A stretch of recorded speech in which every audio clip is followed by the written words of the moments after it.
I'm about gonna a boat. I'm gonna break the rules. Can I pull Ben Thompson up here? Yeah, yeah. Oh yeah, let me make you a mod too. Oh yeah, I can't do that. Here's Ben. I just like putting Ben on the spot. I don't know why. Oh, Ben's got kids in the background. Yeah, I actually joined the room on accident, but hey, go ahead. I'm at my son's baseball game. Oh, okay. Set your audio quality to high, Ben, so we can hear the kids screaming in the background. No, I don't think you want that. All right, how are we doing on the numbers here? 1.3. That's pretty good.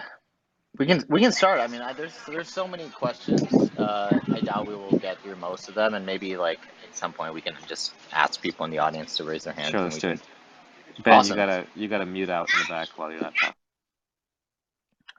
Yeah, I guess the first question that a lot of people had is like, if success follows a power law distribution, how can we expect everyone to be a success in this economy? Which is kind of similar to, people say if everyone's rich, no one's rich, right? Like, how do you? Well, it's power law distribution on a particular thing, but you can have many power laws because you can have many different things you compete on, right? Someone can be a YouTube star, someone else can be a YouTube comedy star, someone else can be a YouTube comedy star in Taiwan. So there's many, many ways to slice things.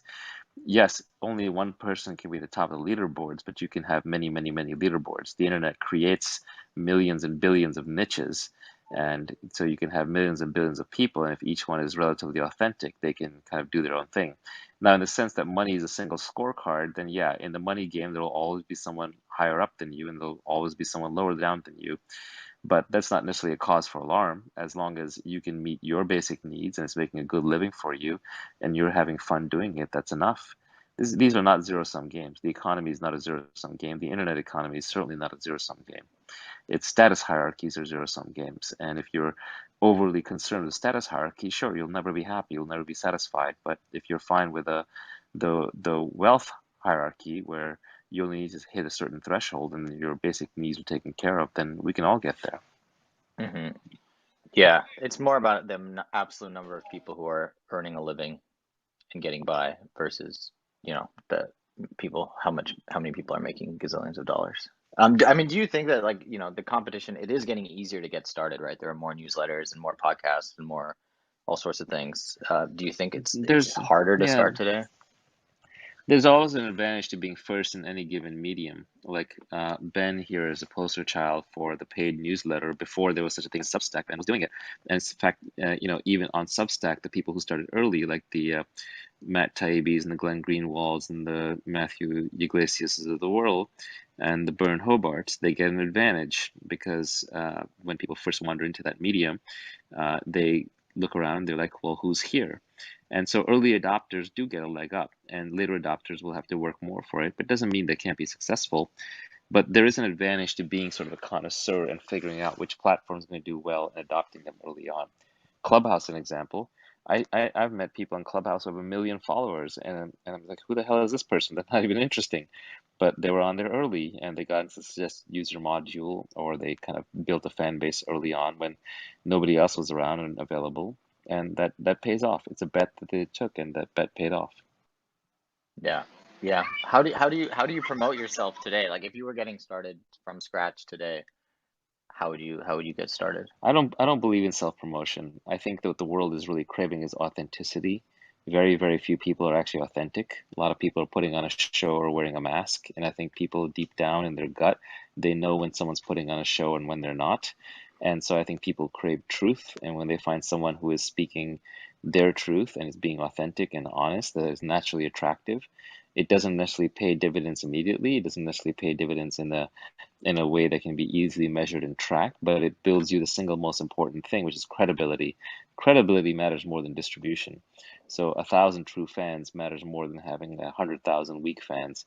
There's a lot of people on Twitter who'll say things that are like non-controversial and they're very careful and bland and they'll have a big follower count, but when you actually look at the engagement on their tweets and when you look at the actual how much people care or listen to those people, it's actually quite low. So I would argue that authenticity is a thing that you want, and that will lead to credibility, not follower counts and not the metrics that Twitter and Clubhouse want you to play at. Yeah, I mean, I think you have to find out what you want to do. You have to like I think that is the hard part is actually figuring out what feels like play to you, right? I think that if you can find that out, then you will be able to find 1,000 true fans. I think if you're trying Yeah, to and promote yourself, you just observe yourself. What is it that you do for fun? What do you enjoy doing? No one's going to be able to compete with you on that. And so the best way to figure that out is literally to observe your own behavior. And that takes time. You can't rush it, but you'll figure it out eventually. And if not, your friends and your family around you will. yeah, I feel like most people, it's like when someone's, a relationship isn't working out, I feel like everyone else figures it out before you do. That's right, You because should just you ask. have it right. You have an idealized relationship that you desire, that you're aiming for, and that's what you're holding in your head, while they're seeing the reality of the actual relationship that you're in. Yeah, so people know what you should be doing generally. It might be the thing that you're doing on Friday nights. Like yeah, that's interesting. So Um, I would just add yeah. two things to what Naval said. First off, it's kind of annoying me with Naval because it's funny how many people miss the idea that the internet inverts everything. Where yes, there's a power curve, but Naval already beat me to the point. There's infinite power curves available to be filled. But I think that leads to a way to dig deeper on that is there's lots of ways to differentiate. And everyone's like, oh, you have to differentiate by being the best writer or the most clever. And actually, you can also differentiate just by virtue of which niche you fill. If no one is talking about a particular topic or no one is covering a particular subject, that by definition is differentiation, even if you're only average at it. Just by being the only one doing it is a real opportunity, number one. And then number two, I push back a little bit on the whole passion or what you find fun, just because I think what is fun is being really good at something, and you get very passionate about something if you spend all your time doing it. And I think there's a function where there's so many things to cover, so many things to talk about, and if you do it and you practice it and you get better and better and better at it, you're going to turn around and suddenly realize you're super passionate about it at the same time. And so I think there's a bit where all this is true. You want to find something you do for fun, and you want to be differentiated and have a niche, but the order in which that happens and the opportunity is revealed, I think, is kind of the opposite of what everyone sort of assumes it is. Yeah, I mean, riffing on that for a second, like product market fit has a way of creating passion. Like I've seen a lot of companies where like they get product market fit and the founder is really passionate, and a company doesn't have product market fit and the founders aren't that passionate, or then they find product market fit later and then suddenly everybody's passionate. So they do kind of go together. It is hard to say which came first. So I think that is a very important point to bring up. Yeah. Well, I think By the way, that's the other thing that's yeah. exciting about this sort of subscription thing. I mean, I've been very excited about the potential for this model for like local journalism or like very niche sort of things. And it's a great example where if you like the geography still matters, right? Geography didn't work for a business model for newspapers once it sort of fell apart, but that's because their cost structures were way too large to sustain it. But that doesn't mean people still don't have sort of local concerns, for example. And local concerns could be geographic. They could also be on the internet, right? Covering a game, covering a particular company or something along those lines. And to me, I think that, yeah, maybe it's a little late if you want to be a generalist tech blogger, right? I thought I was too late when I started in 2013, but it's very, very early for, I think, just a massive, massive number of niches.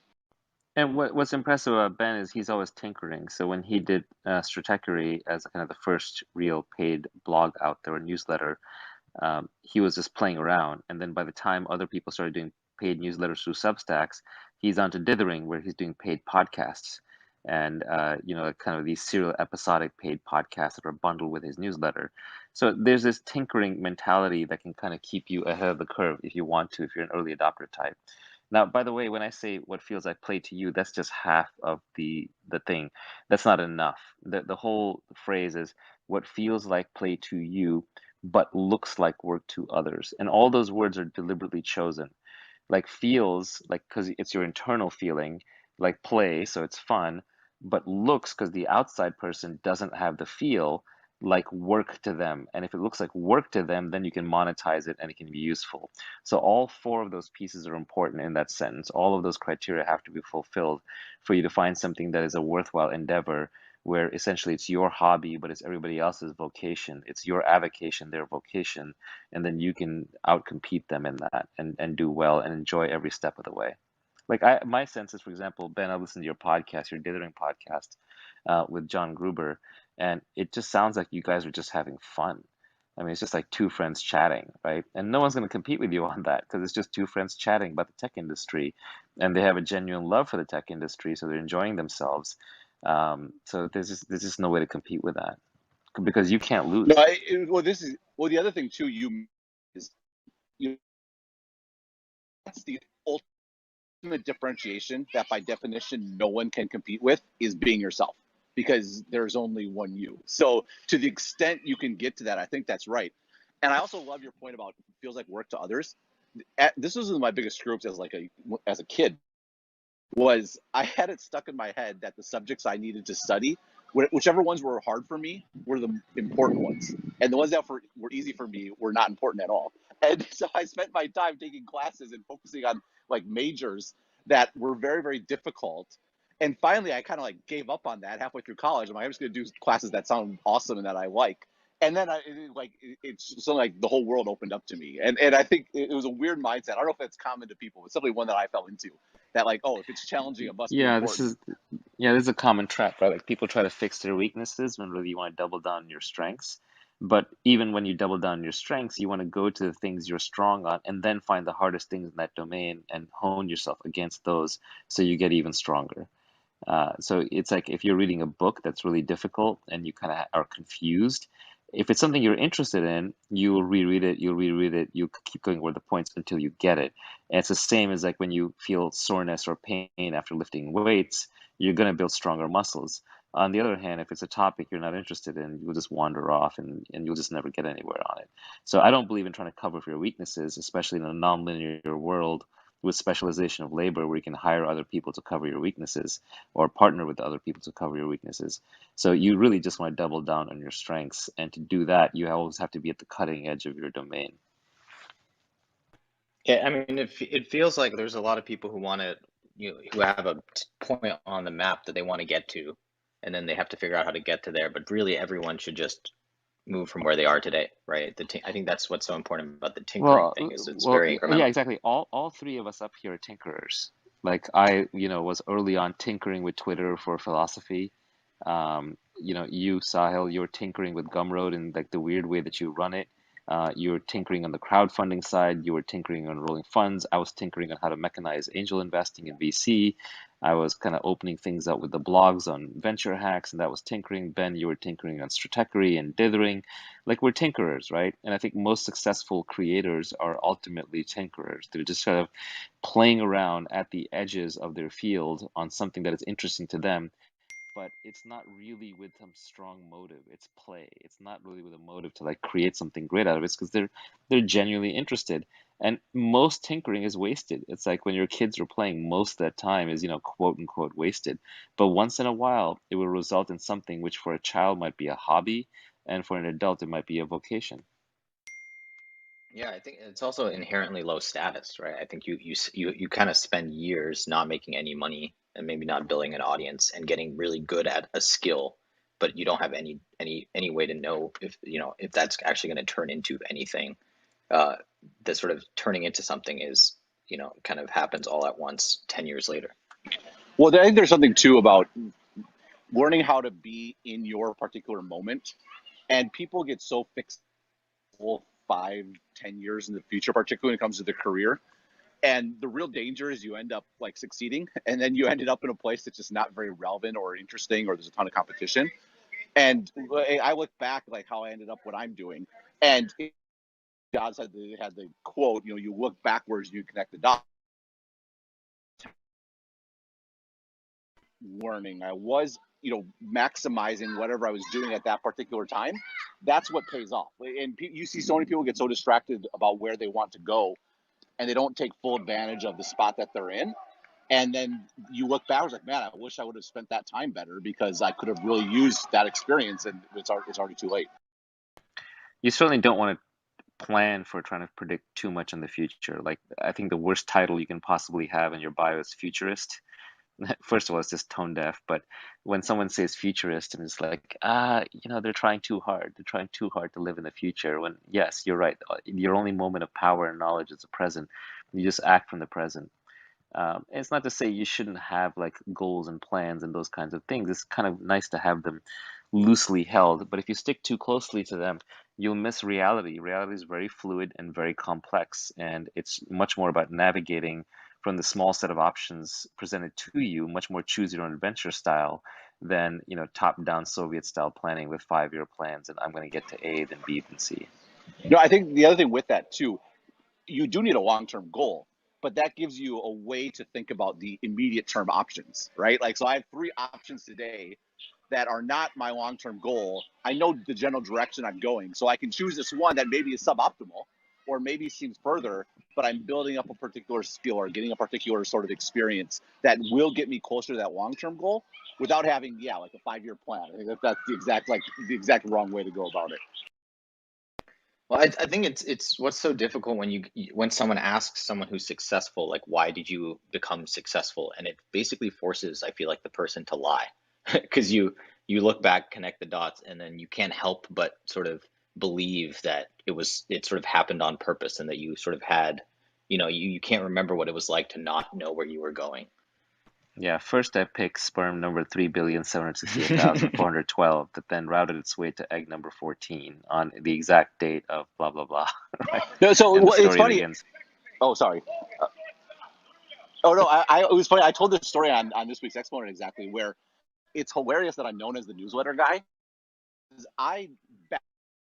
It was a total accident where I had the vision to have a subscription base.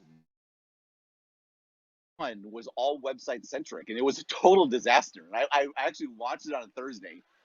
It was a total mess. I tore it out over the weekend. I told people, like, look, I just screwed up the website style for anyone that's not a subscriber. It's the wrong direction. I'm just going to email you. If you subscribe, I'll email you additional stuff in addition to the website. It's like literally like a spur of the moment. I have to fix this problem, figure it out.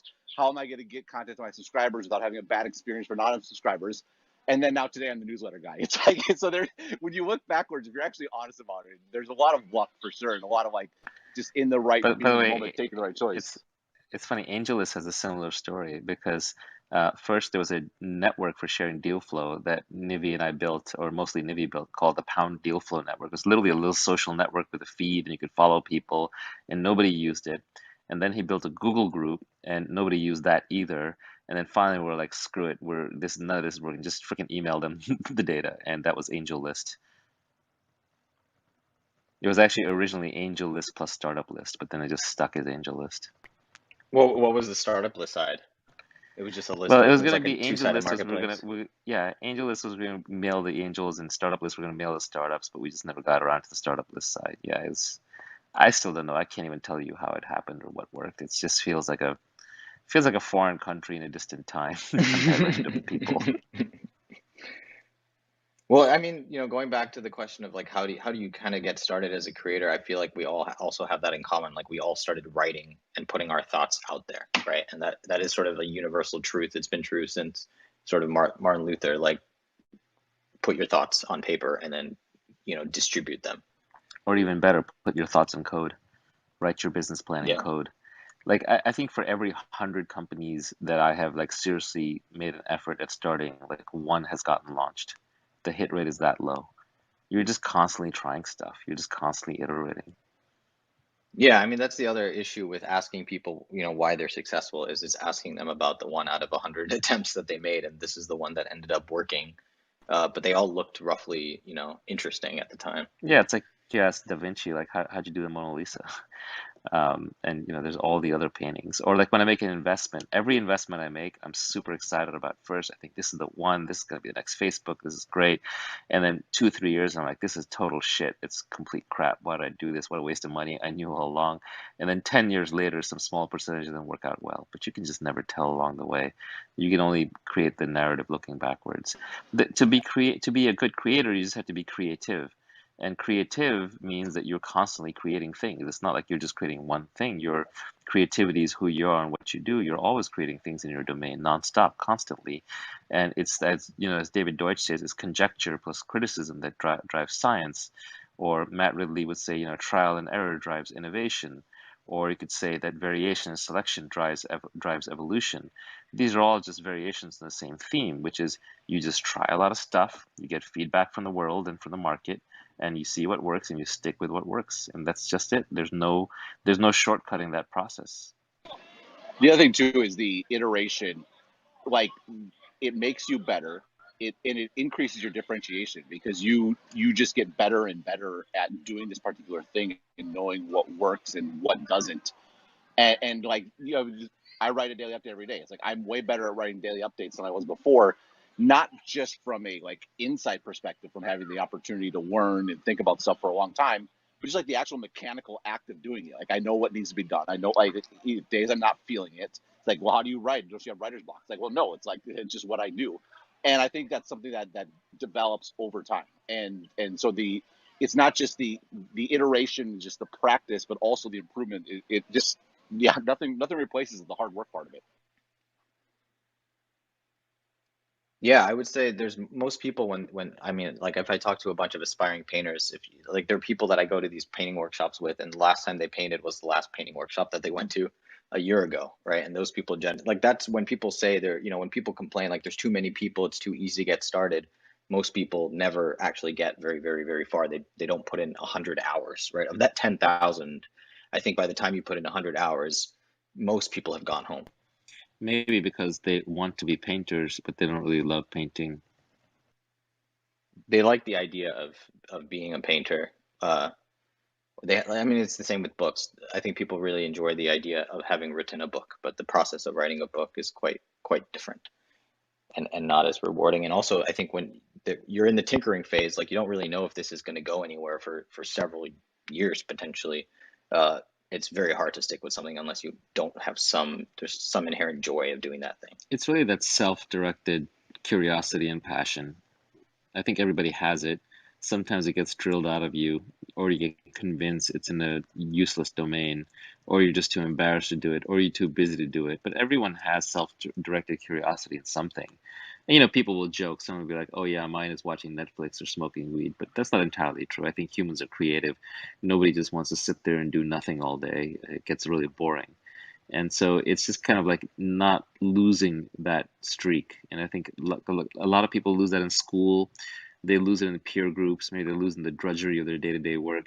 But you kind of want to find that thread of natural self-directed curiosity and just follow it. Everyone's curious about something. If you talk to someone long enough, you'll find out, oh, this person's obsessed with like natural health foods, or that person's obsessed with workouts, or that person's obsessed with fashion, or this one's obsessed with technology, or this one's obsessed with even logistics or transportation, or what have you. But everyone has some personal curiosity and obsession that's driving them. And the beauty of the internet is no matter how bizarre and strange that is, there's a bunch of people out there who are really into it, and probably large enough that you can form a small business or audience around it. Yeah, I think that is kind of what the creator economy is. It's just like it's an on-ramp onto just self-employment. And I think a lot of people, I've definitely heard that sort of like I don't like, I like playing video games all day long. How do I make, well, obviously Twitch. So there's a pretty easy answer to that one if that really is your answer. But I think most people,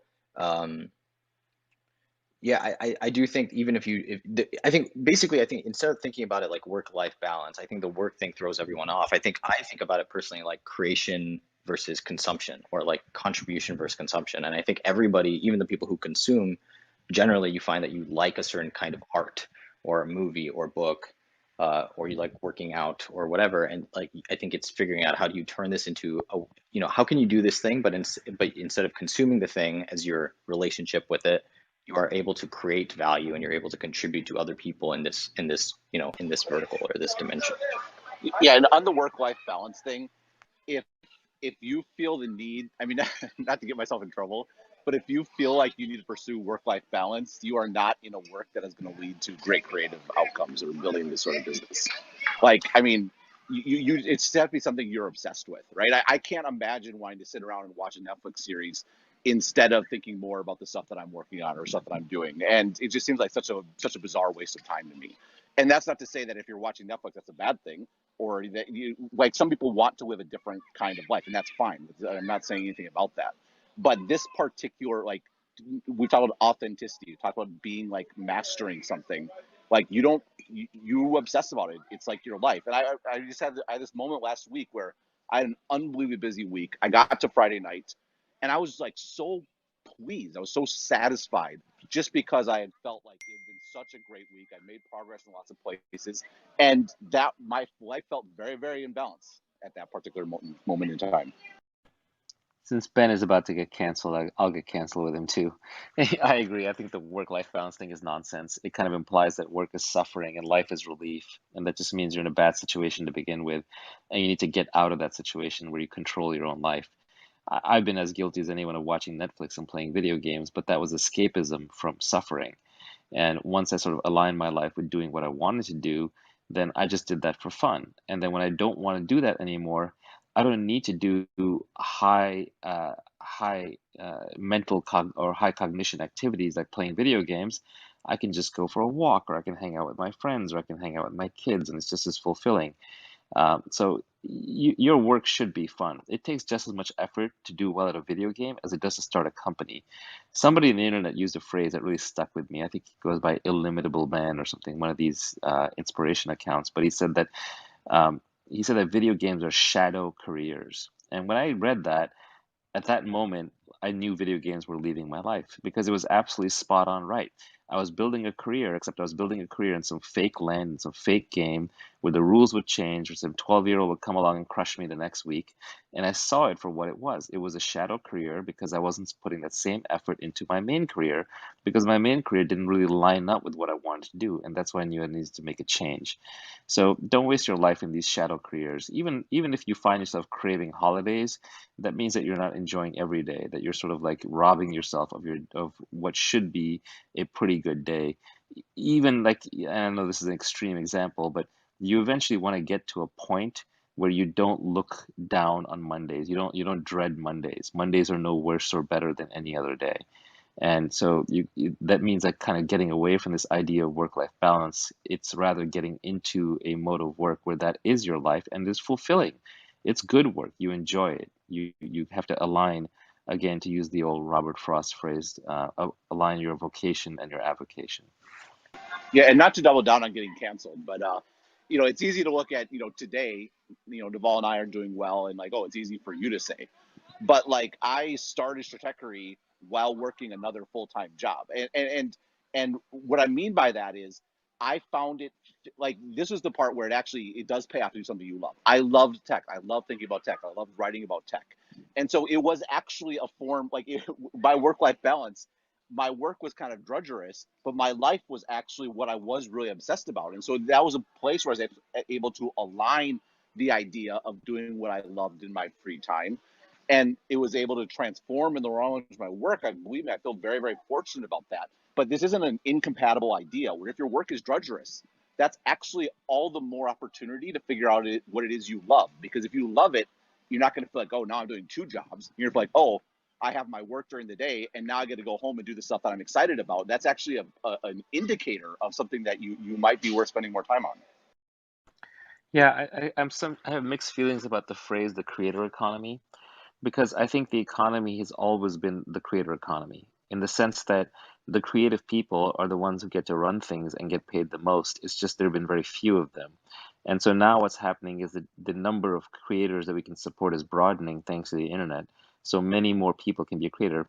And yeah, maybe not everyone is going to be a creator just yet, but that doesn't mean that you can't be. If you're in Clubhouse, if you got an iPhone, if you're sitting here, if you're listening to this, just because half the world can't be creators doesn't mean that you can't be a creator. You can't be the leading wave. Entrepreneurs are creators. The best financiers are creators. Obviously, artists are creators. Best actors are creators. The best producers, the best directors, the best, in any Cooks. endeavor. In any endeavor, yeah. If you look back in history, history really remembers the artists. They're the people who are breaking new ground, who are creating new things, who are generating new ideas. In an age of infinite leverage, ideas are the most important things. Judgment is the most important thing. And so we've always been in a creator economy. It's just that there haven't been that many people who were the creators. They collected all the rewards because they were the real creators, but now many, many, many more of us get to participate in the creative act.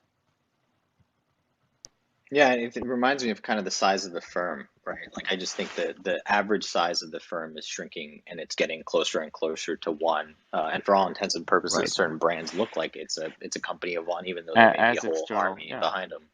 yeah, as external transaction costs come down thanks to things like Gumroad and the internet and Clubhouse and so on.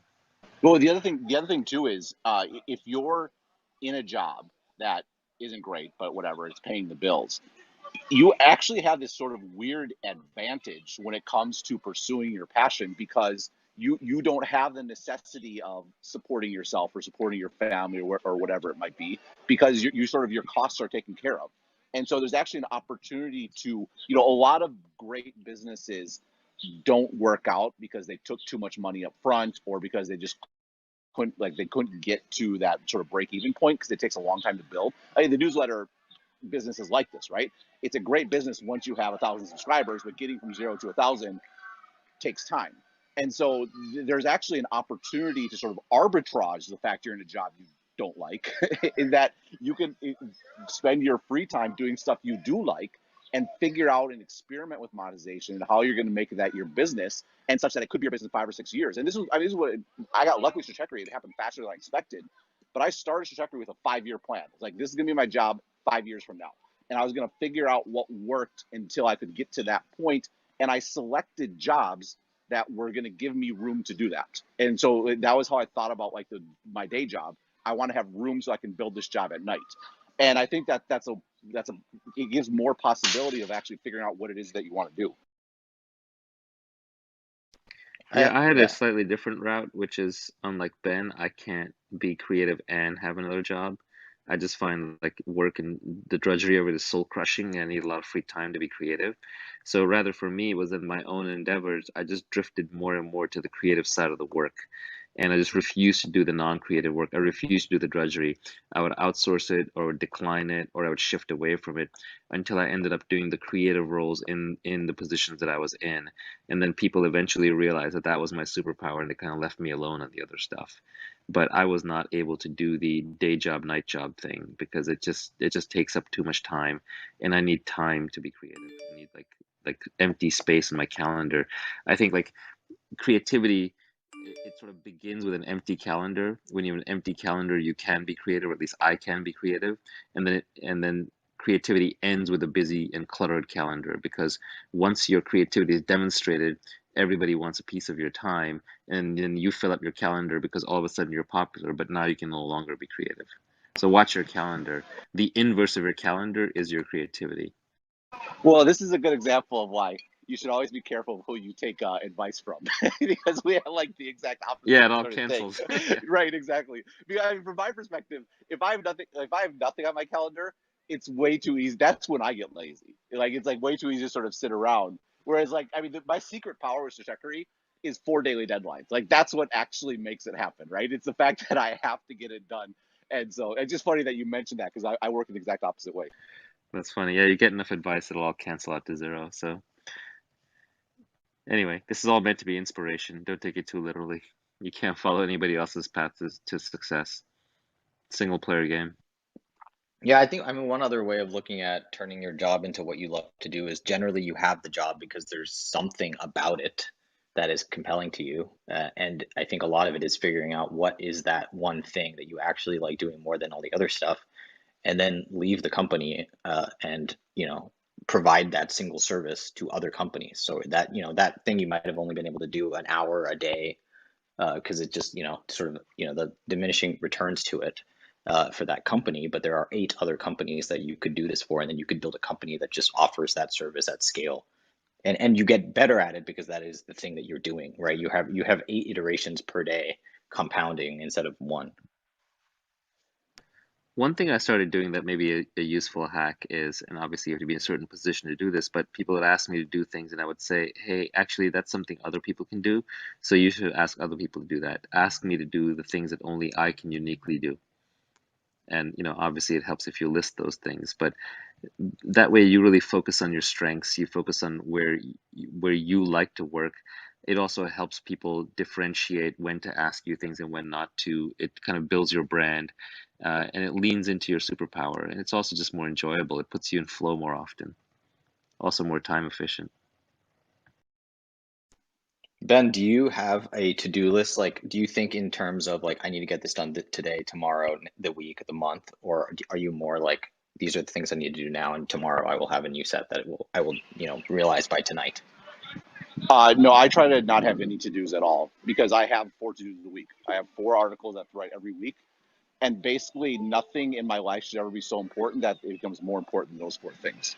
So, I mean, I have gotten to the point where I'm fortunate to have folks helping me, and so that can, like doing accounting and taxes and stuff like that is stuff that needs to be done. But that has absolutely nothing to do with what actually drives my business. And so that's the stuff you get other people to take care of. You don't want to have any mental space connected to deadlines that aren't connected to your actual output. So my life's entirely geared around 4 times a week I have to publish something, and nothing else should sort of get in the way of that. And most of the time you're spending then is actually contributing. It is being creative. It is like Well, I mean, producing something towards one of that's those not quite four. true.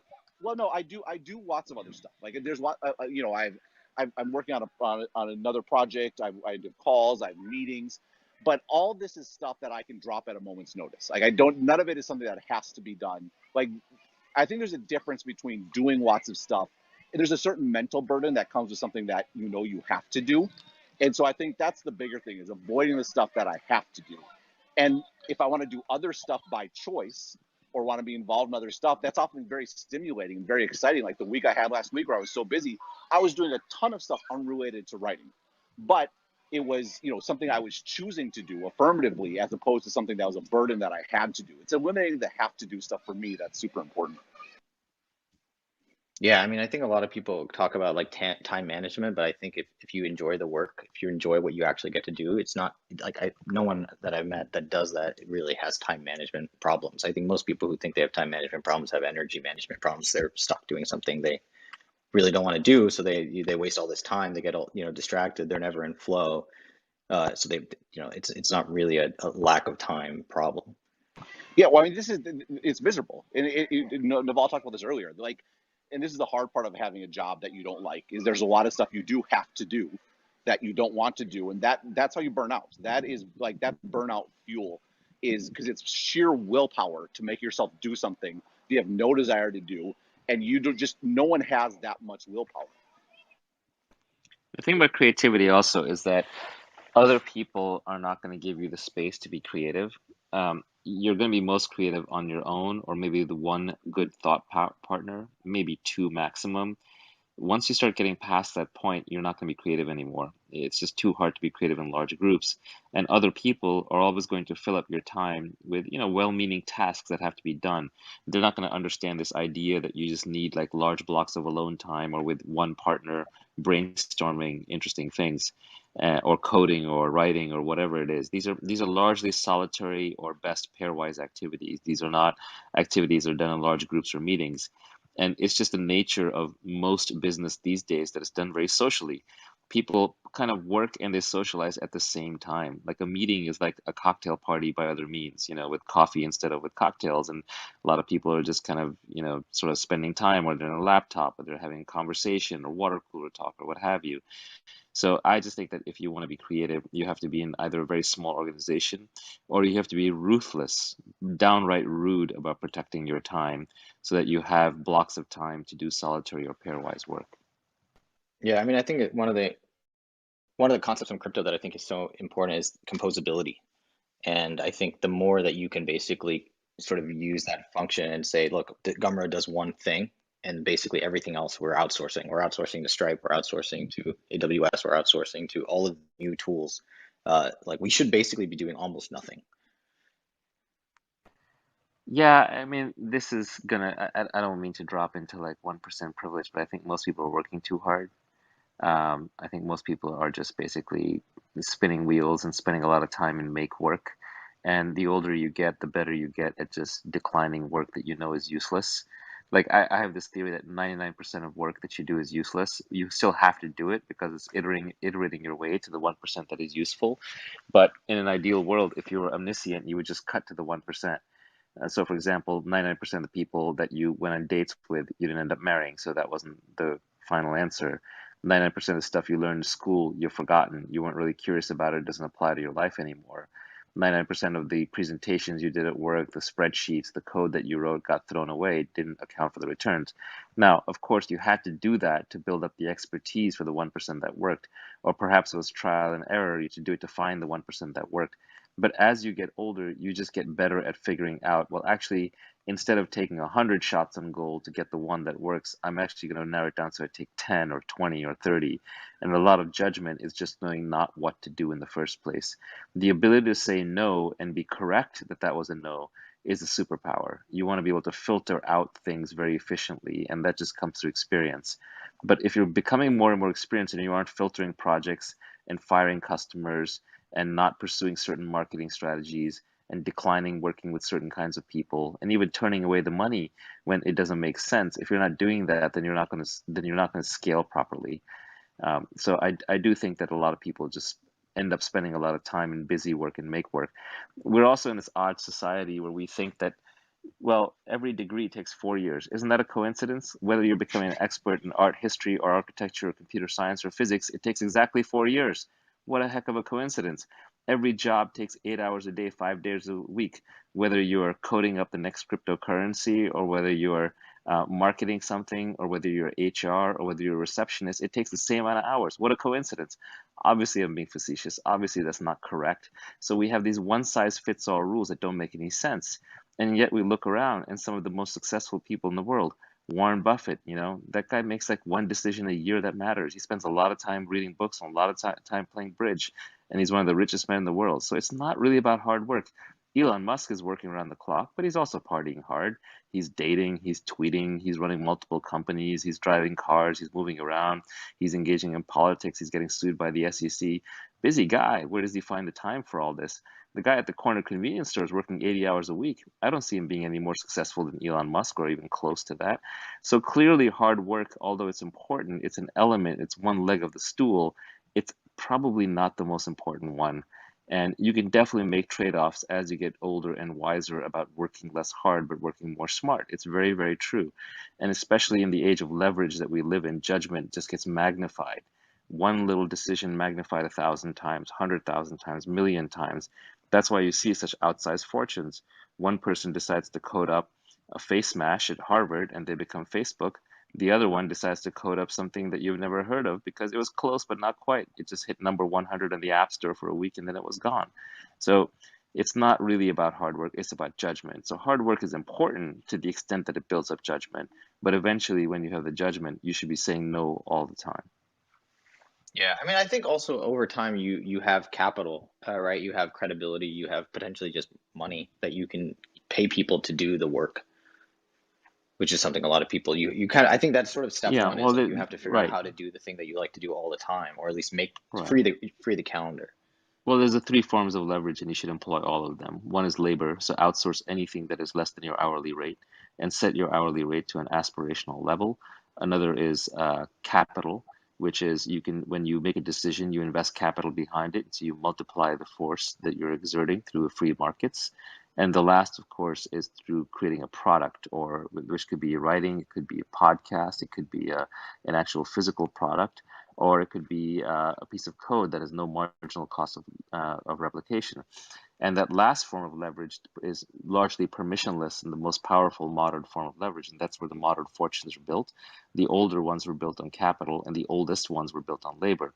If you want to get rich in the 1700s or 1800s, you did it with labor. You want to get rich in the 1900s, you did it with capital. You want to get rich in the 2000s, you do it with code, maybe media. Where do you think crypto like fits into this? I mean, I feel like someone had this question, so let me ask this question, which is about investing. You said somewhere apparently that most people are going to be investors in the future, especially when full-scale AGI kicks in. That seems like maybe not something you'd say exactly, but That's something Balaji said, actually. It's a Balaji quote. And I'm not Balaji, but I think I know what he meant. He's basically saying we're going from an economy where most people are labor to where most people are capital. We're going from most people being workers to most people being investors. This trend started with a 401k. Crypto makes it even easier. And crypto is like this giant casino in which you can invest in stocks, bonds, derivatives, options, all this venture, new blockchains, new protocols, stuff that was traditionally closed off and only accredited sophisticated investors. And now everyone can invest in it. So it's sort of creating this mentality of everyone's an investor owner, which is a good thing, right? Everyone's a laborer and everyone's a capitalist. And ideally, I think the highest form beyond laborer and beyond capitalist is creator. Everyone's a creator. Everyone's either creating product, or they're creating code, or they're creating media, they're creating ideas, they're creating books, they're creating podcasts, they're creating YouTube, they're creating Twitch, what have you. But the creator economy in that sense is the apotheosis, it's the highest level. Above the labor economy, above the capitalist economy is the creator economy. Yeah, I mean, I think even crowdfunding kind of fits into that, right? Like it's taking that idea of like DeFi. Like basically I have 7,300 investors putting in $5 million instead of a single investor putting in $5 million. Yeah, It's you've sort of got your that fans decentralized invested in your aspect. business. Yeah, you have your fans invested in your business, which is great. These people are gonna, in fact, if you go onto Twitter, you'll see how people who invest in crypto apps just like promote them nonstop. So now you're gonna have 7,300 true fans who are gonna be out there promoting Gumroad nonstop, and that is a formidable army. And I think, for example, if you look at Tesla, Tesla is partially the most valuable company in the world because Tesla's car owners are also shareholders and true believers in the product, and they just really, really push it. They are that intolerant minority that works for Tesla instead of against, which is how most intolerant minorities tend to work. Yeah, it's funny. When I started considering doing this crowdfunding round, one of the some of the feedback from the industry was like, don't like, isn't that like, do you want more investors? Like, why would you want more investors? And this is kind of what people would say about the party round, right? Like, why do My you my want 10 general rule in investors? venture capital is if the venture capital industry by and large hates it, you should do it. And I'm like, yeah, well, are you asking why I want more people in my army than fewer? I don't get it. Yeah, Yeah. it's basically, I think Parker Thompson had this great tweet a while back where he said, every investor who invested before me, sorry, every investor who invests after me is a spreadsheet jockey, and every investor who invested before me is a dart throwing monkey. And it's just the nature of investors that they look at people who are sort of like earlier than them or smaller than them, and they think, these are just dart throwing monkeys. They don't know what they're doing. And anyone who comes in afterwards and is more rigorous, they're like, these are just Wall Street bankers with their spreadsheets. They don't know what they're doing. And you can kind of hear this complaint in the venture business a lot. Another thing you see a lot in the venture business is people saying, oh, welcome to venture so and so. You're going to learn the hard way that blah, blah, blah, right? VCs hate competition because they're selling a commodity product. Money is the ultimate commodity. It's branded by the Federal Reserve, right? Your brand doesn't matter. And so they have the hardest sales job in the world. They have to brand money. So much of it is about status and signaling and condescension and, positioning and know-how and like appearing like you're in the right class. So VCs have developed a black art in sort of creating signaling and transferring status onto companies. And you kind of have to see through that as an entrepreneur. And if you can see through that as an entrepreneur, you can actually get great bargains. Obviously, if you see through it incorrectly and you end up with like people in your cap table who screw you over, then you may be in trouble. You may have done a bad job. But in modern fundraising, good entrepreneurs retain control of their companies, so they don't really have to worry about that. In fact, I would argue these days it's investors who get taken advantage of much more than entrepreneurs do, unlike 20 years ago when it was mostly investors taking advantage of entrepreneurs. Well, do you think crowdfunding will take off? Like, do you think this is a trend that will this become the default, or will this just become like just more competition for VCs that will encourage, like music labels are still around, book publishers are still around. They clearly like do something, right? Yeah, well, crowdfunding is highly, highly regulated, and because it's so regulated, it's limited. It's 5 million bucks, no more than $10,000 a person. You have to publish 2 years of financials. You have some liability. Like it's just really hard to pull off. So you're not unique as a company that can do it, but you're in a limited set of companies that is willing to go through the hassle of doing it today. And I think more and more companies will open up to do it, for their one true fans. But the where the real competition is coming from is crypto. The largest angel investor base is in crypto. The largest funding base is in crypto. The market cap of crypto altogether is approaching $2 trillion. That's a lot of wealth sloshing around. There's a lot of people who recently made money in crypto that only understand crypto and they're happy to invest $100 million in some DeFi protocol that's not even launched when they wouldn't even know where to start with a YC company that's raising $2 million. So I think the real competition for venture is actually happening in crypto. There's a lot more money sloshing around than in crowdfunding. Crowdfunding will happen, and there will be more and more and more of it. But because of the artificial regulatory apparatus that's slapped onto it for user protection, quote unquote, it's going to be much more limited in size. Because crypto is resistant to the sovereign nation state, because it kind of routes around and operates, in the gray markets, it just ends up being, even though it's crazier and frothier, it ends up being a much larger market. Is it just because it's impossible to actually regulate?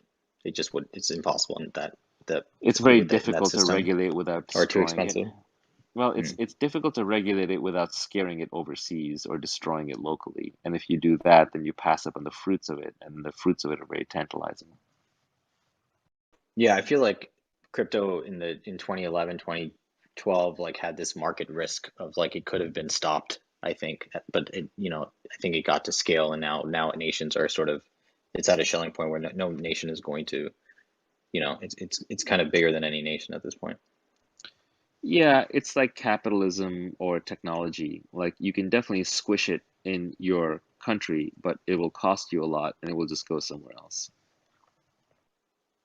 Do you think it's as fundamental as that, right? Where it is sort of an inevitability over time as humans Yeah, get it's sort smarter. of, Like this was a you know, part of our evolution in a sense. yeah, it's hard to glibly describe crypto, but I think at one level what it does is it replaces networks with markets. And so in a lot of places where we had networks of abundance, where we didn't know how to govern the abundance, and we had to do it with having a dictator or a king or a sovereign or a corporation or Mark Zuckerberg or Jack Dorsey in charge. Um, now we have a way to do that with a distributed network where the users are in charge, and there's a free market within the users to determine how the resources get allocated. And that's a very, very fundamental shift. If you can build a Clubhouse or a Twitter or a Facebook or sovereign money or gold or Wall Street or a Spotify like network, and you can do it so it's run by its users, that is going to be a fundamental innovation on infrastructure and governance, and it'll change the way that our society is structured. It's very powerful. It's very next generational. So you could forego that, but then you're kind of stuck in the old model of organization. It's like being stuck in, some form of communism or socialism when the rest of the world is moving to capitalism, or it's being stuck in some kind of a wall garden internet when the rest of the world is moving to an open internet. So I think the difference will just become more and more stark over time. Yeah, it's like I feel like the internet didn't really do anything to the way that we work yet. Like we still work in these 9 to 5s. We were still going to these offices, like not too different from the industrial age or era.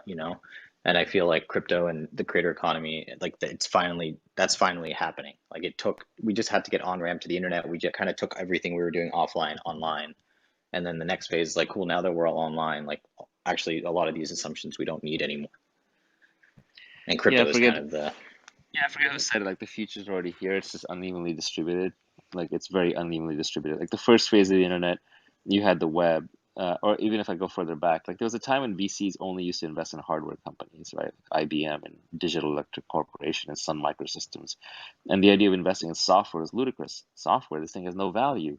You can copy it. I can't even see it. How can you sell it? So investing in a Microsoft was like a daring act.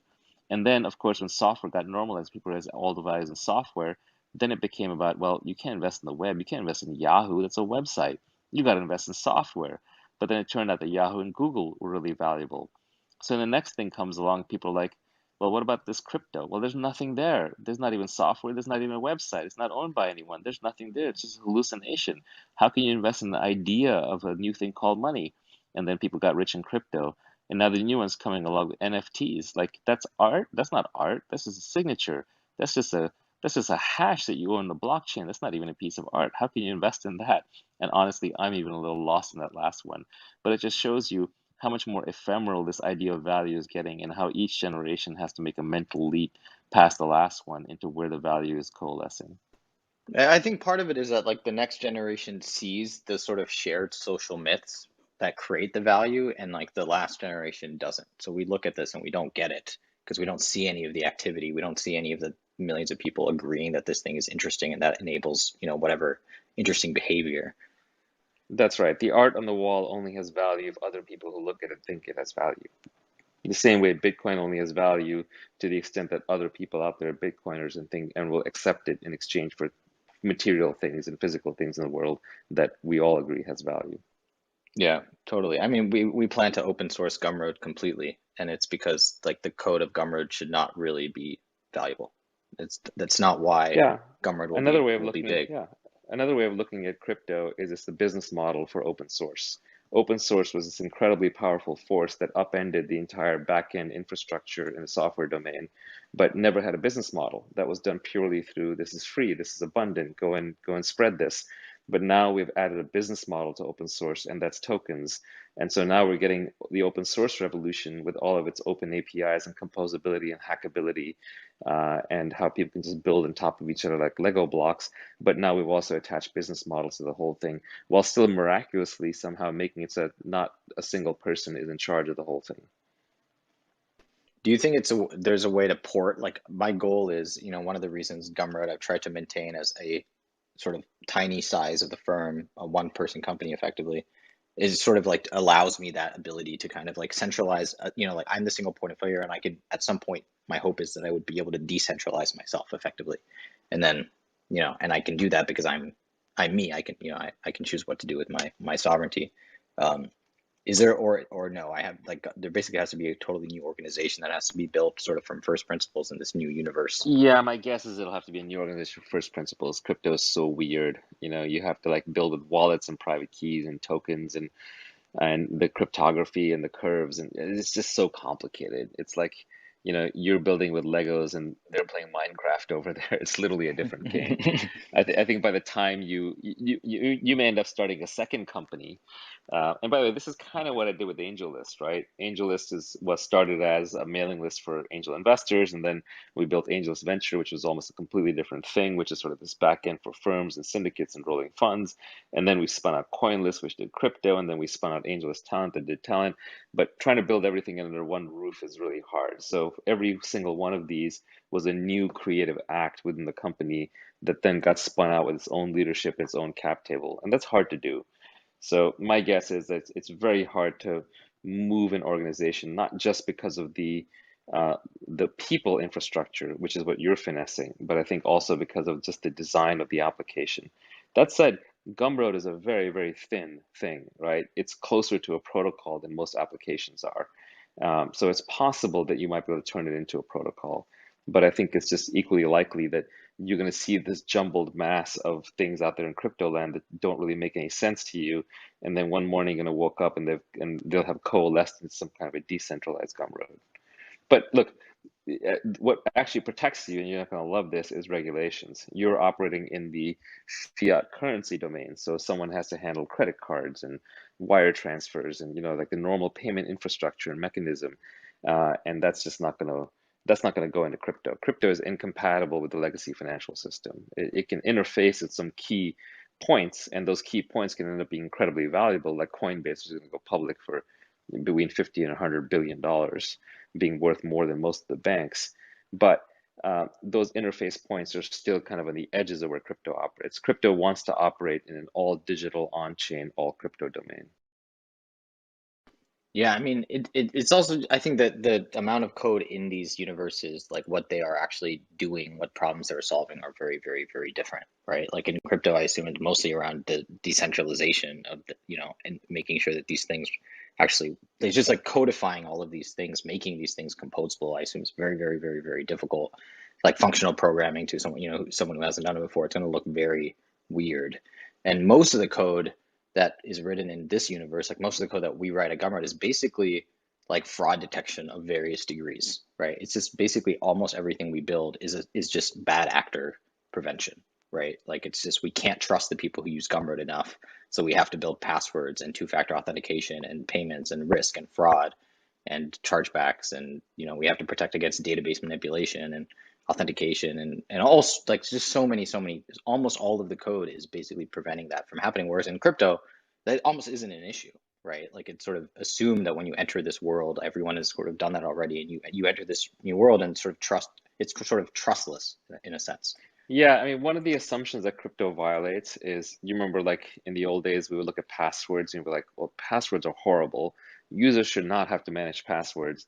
Let's figure out how to get users to not manage passwords because they're the worst, right? Instead, it turns out the answer is let's let them manage private keys, which is irrevocable bearer wallets. That is 1,000 times more difficult. But it turns out if you can get a user base that can not only just manage passwords, that can manage private keys and wallets, then you can really secure the data in such a way that you can sort of then focus on other things. You don't have to worry about all the issues that you spend building on Gumroad, because in crypto land, every user controls their own wallet, they control their own data. Ah, Ben is back. The baseball game is over. I am back home.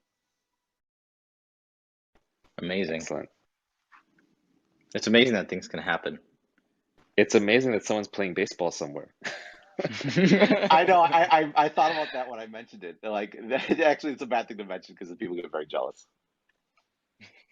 San Francisco, especially south of Market, is like the zombie apocalypse.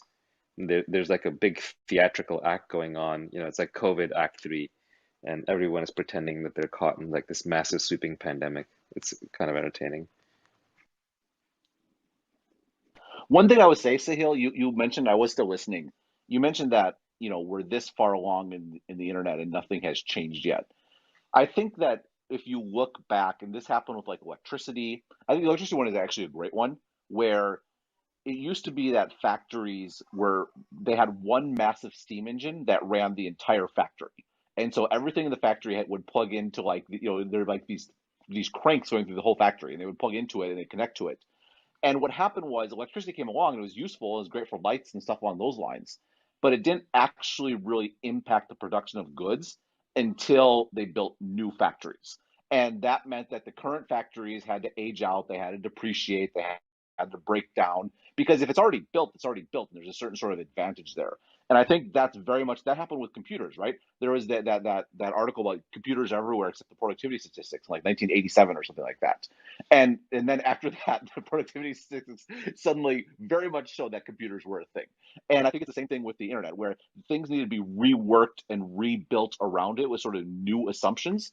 And so that's what takes time to happen. But that doesn't mean like stuff along the way, but there's other groundwork being laid. Like I think from a creator economy, like we went to this area where there was just the social networks, right? And oh, they're taking all the value. Well, now going forward, you're not going to make money on the social networks, but social networks are a great lead generation tool, like phenomenal. And like the entire advertising ecosystem is in place for the creator economy in a way it wasn't before. And so like, and you see this again in tech where stuff doesn't disappear. You keep sort of building on top of stuff that came before. And I think that that's what you're seeing with this and where there's been a lot of foundational work done and you never see or realize how important that is until stuff starts sort of popping off just because everything's in place. Yeah, I am seeing some fuzzy progress in the creator economy, and I would say at least so far, what I see in the creator economy is a three-step thing. Step one was in the old days, you were created on the internet, you created a website, and then you hope that Google sent you some traffic, right? But on the very old days, you created a website and you just had to build your own brand and run ads and try and get traffic. But then after a while, Google started sending you traffic. And then, so there's a certain kind of creator who operates kind of a storefront or a blog somewhere on the internet. And then step two was the social networks came along and they started distributing huge amounts of links, user to user link sharing. And so then it all became about becoming a creator on social networks. The problem of being a creator on a social network is you're building your castle on sand. Tomorrow, Jack Dorsey might change the algorithm, or Mark Zuckerberg decides to change his rake, or Apple changes their App Store fee. And now all of a sudden you're out of work or they're just taking a lot of the money. So it's very, very hard to monetize. And I think we're now kind of entering step three, where you have things like Patreon and Gumroad and all kinds of monetization vehicles that are cropping up, where and you're having creator first networks. You're having networks that are all about monetized creators popping up. So I'm starting to see this trend.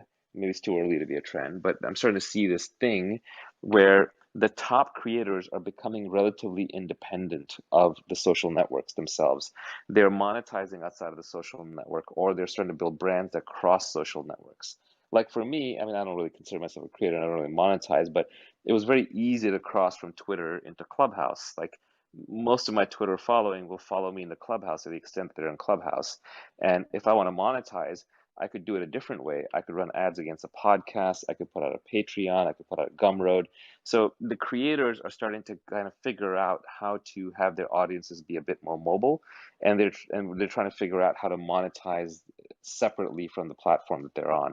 The platform they're on will always have a big advantage. Like when Twitter does super follow, then they'll have that advantage in monetizing their creators. But now, just the fact that Patreon and Gumroad and other venues exist means that Twitter has to start giving its creators a quote unquote fair cut, or has to give them the tools to monetize and then make sure that it doesn't take too much, because there is competition out there, especially at the head of the curve for the top creators. Substack is obviously another huge one, right? Like the same people who can get famous on Twitter, but if they want to actually make real money, then they go on a Substack and build a newsletter there.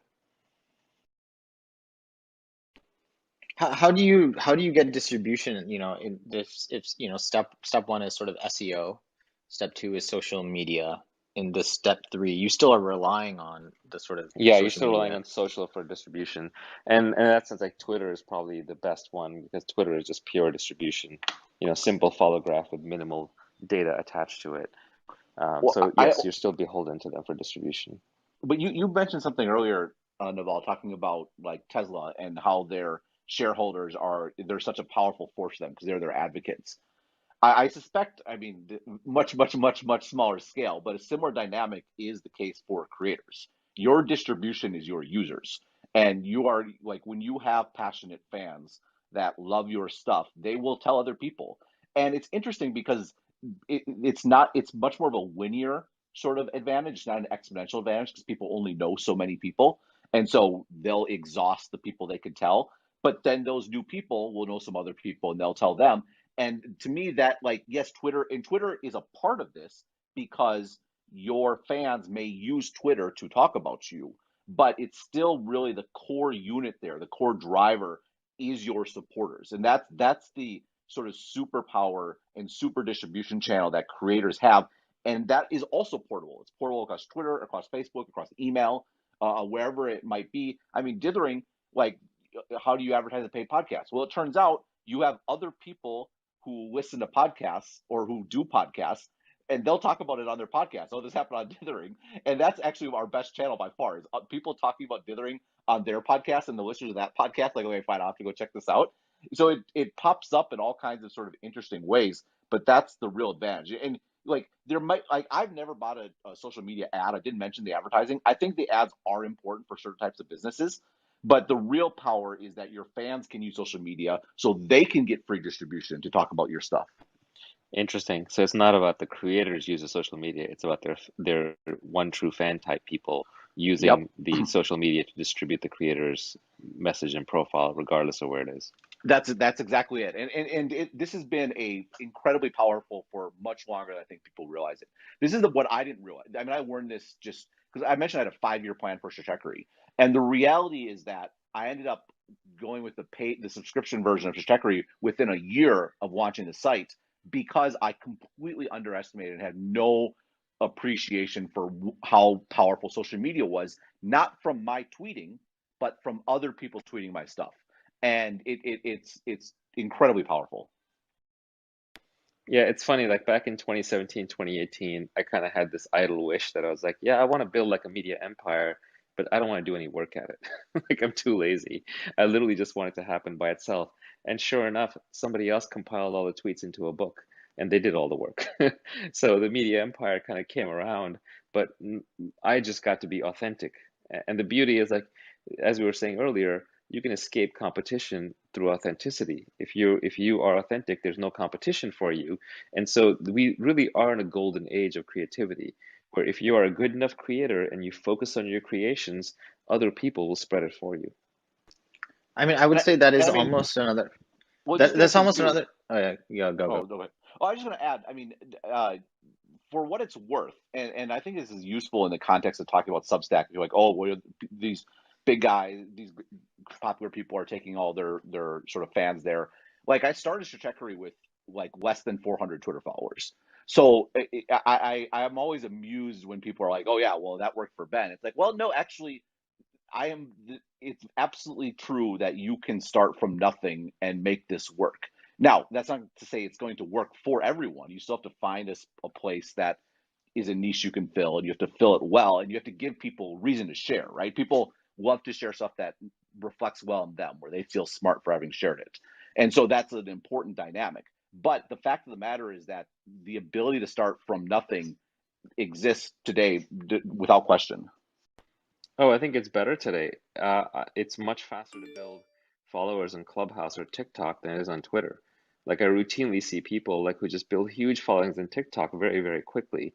So the new platforms are spreading faster and faster. In fact, usually when someone becomes cynical and says, "Well, that's easy for you to say because you did blah blah blah or you had advantage XYZ," it's like, no, you don't know what struggles we went through. We went through a tougher time. We might have started with less, and that pessimism is self-fulfilling, especially in an age where there's so many non-linear upsides floating around and you want to take a lot of these bets and tinker and iterate until you find one that goes non-linear. The proper philosophical approach is rational optimism. You generally want to be optimistic because things can work out 100x or 1000x on the upside, and you can only lose 1x on the downside.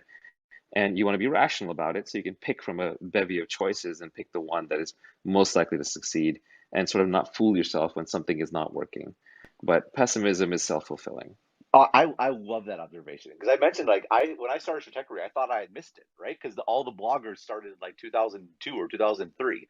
But actually, if you look back, the fact that anyone got traction with the blog in 2002, 2003 is a miracle. Like there was no social media. The only way you got traction was by another blog maybe picking you up and people literally putting you in their bookmark bar. And so actually, I had a huge advantage by virtue of having Twitter around when I started. But to your point, yeah, people today, if you wanted to start a podcast, for example, the fact that Clubhouse exists and you can actually build up a fan base that you could leverage into a podcast, and I think Clubhouse is so smart about the fact they've said they're going to focus on like figure out creator monetization sooner rather than later. Like it's a really great point where it's not too late. It's actually better than ever. And also, 400 followers is like an insane amount of people, right? Depending on how engaged they are. Like if you spoke at an event with 400 people, that's a lot. That's a big event. You know, that's something that you would fly, you know, get in a plane and fly to another city and you know, sleep in a hotel for. You know, like I think people underestimate, like it's so easy to get caught up in these millions, but 400 people subscribing to your newsletter for $10 a month is a living for almost And anybody in the world. yeah, this is classic marketing wisdom, but you want to have a small number of diehard fans and a small number of haters. What you don't want is a large number of kind of meh people who are like, yeah, sort of interested, but no one's willing to lay themselves down the line, positive or negative. Yeah, I think also like in the distribution, a lot of it is moving. I feel like Naval, you are like your own economy at this point. You are like a mini economy of, and people can kind of just do stuff and get traction like within your community that sort of is in your wake. And so I think that's another way people build distribution is they just, you know, I assume that sort of like Substack comment threads are sort of kind of like the new Hacker News. Like I build my audience on Hacker News, ported them to Twitter, and I think a lot of people, when you know, getting started today, will find the creators that they really like and follow, and start commenting and contributing and building relationships within these communities.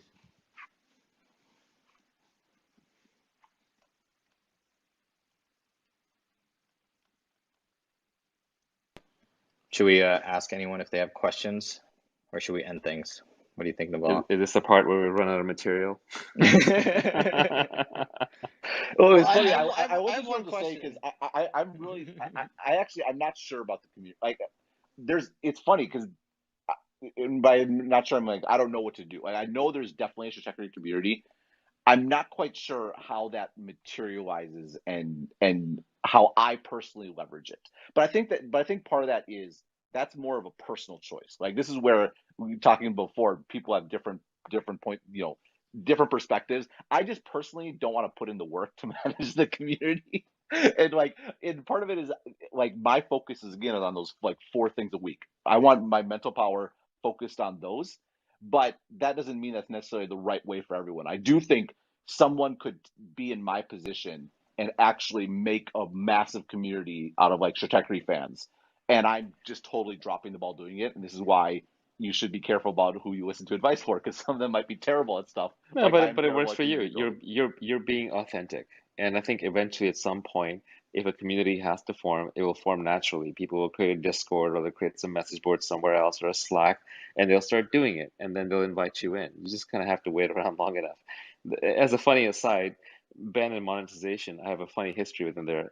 And Ben, you can back me up on this. Every year, I read some article of yours, and I email you, and I say, I can't believe you're only charging me $10 a month for this. Find a way to charge me more because this is worth a lot more. It's like better analysis than I would get at McKinsey or Forrester by far, even if I'd hired them as consultants. And Ben always writes back and he says, nope, I'm charging $10 a month to everybody. That's my business model, and it'll break if I try and do something otherwise.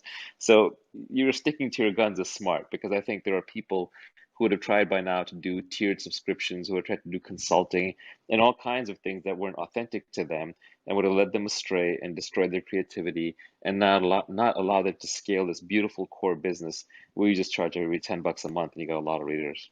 Well, to be fair, I did try that at the beginning. I started out with tiered subscriptions, and I was going to do consulting, and I was going to do all this sort of stuff. And I got about 6 months in, and I'm like, this is way too complicated. I'm way too stretched out. I just need to focus on this thing. And so I actually, another example of where, yeah, people look at me now and it looks like it was all so great and planned out. No, this is something I had to iterate to. I had to figure it out. This is the core thing. But it's definitely one of those things where if you could get it to scale, like not owing anyone anything is that, I mean, that's the dream, right? If you want to That's quit freedom. tomorrow because you're mad, and it's whatever, take your $10. I don't care. The moment I get someone that's like, oh, pay what you want, and someone pays me $1 million, like that's actually a place you don't want to be if you're doing the sort of work that I'm doing, because it's not just that. One, people probably overstate the, oh, I can be independent, I won't let that affect me. It probably will affect you. Two, it will affect your reputation. Like the fact that it's aware that there's this possibility of people having that over you. It's gonna, like, if you want to have a particular impact, because my driving force is not just money. I want to have an impact. I want people to pay attention to what I say. And if you keep those priorities in mind and let them dribble down to the other stuff, then you just end up in a much better spot. And again, I got a lot of subscribers, so it's easy for me to say this, right? Like, so take it for what it's worth. Hey guys, I heard you guys run out of content, so I figured take advantage and ask a Yeah, question. we'll ask some questions, take some questions for sure. Yeah. So I want to ask a question which a friend that I advised informally asked me, and I didn't feel I was qualified to give a great answer. So I just want to get your gut reactions to this idea that they were trying to do. And so it's in the NFT space, and the idea is that you have Patreon, like you guys have mentioned, you have OnlyFans, you have all of these platforms that people subscribe to and get access to content. And so the idea would be, is it the right time where NFTs have got to now to have a similar platform, but where rather than paying for a subscription, you're paying a token that gives you access. And if this artist or content creator that, you bought the content, you bought this token for the access to them, blows up and becomes big and all that, that token, rises in value. So you can actually resell it, as opposed to a subscription where you can't really resell it. So you can resell it and the artist can get some more, can get a portion of it, and you can make money out of it. So what do you guys think of that? Yeah, so what you're basically saying is that currently NFTs are, you buy an object or the digital rights to an object from the artist, and those digital rights can be resold and the artist might get a piece of it. But now you're buying access to the artist in some way, either to their future work or maybe to the artist directly, and you can resell that access token. I mean, Exactly. sure, and I think there are people trying this. Look, the good and the bad with crypto is going through a Cambrian explosion. Every possible scheme you can dream of to make money, where Yeah. you recombine A and B and C and stir them together, is being done, and it's just dizzying how fast it's moving. So the market is going to try all of these things. It strikes me as kind of a trivial improvement, honestly. Like, yes, it will probably happen. It feels kind of obvious, and I will bet you there's at least like 5 different platforms working on it. So I don't know if it's enough of an observation or a leap to sort of build a company around, unless you already happen to be in crypto, you're doing something adjacent and related, and you add this as a feature. Right, I would but just in add, terms of the time, Go Well, I ahead, just Ben. had Go ahead. well, the other thing I would note is just from like a creator perspective, selling a token like this would be insane because the increase in value of such a token is directly correlated to your increase in value sort of as a person. And so, of course, yeah, that values, that if you're the most famous person in the world, if you're the president of the United States, that token is priceless. But meanwhile, you like is that really worth it to have that token floating out in the world and you have something that you're compelled to do? I just think like there's a problem of like where does the increase in value come from? It comes directly from the creator's own sort of like ownership of their own sort of time and value. I mean, just to get into the sort of specifics of that example.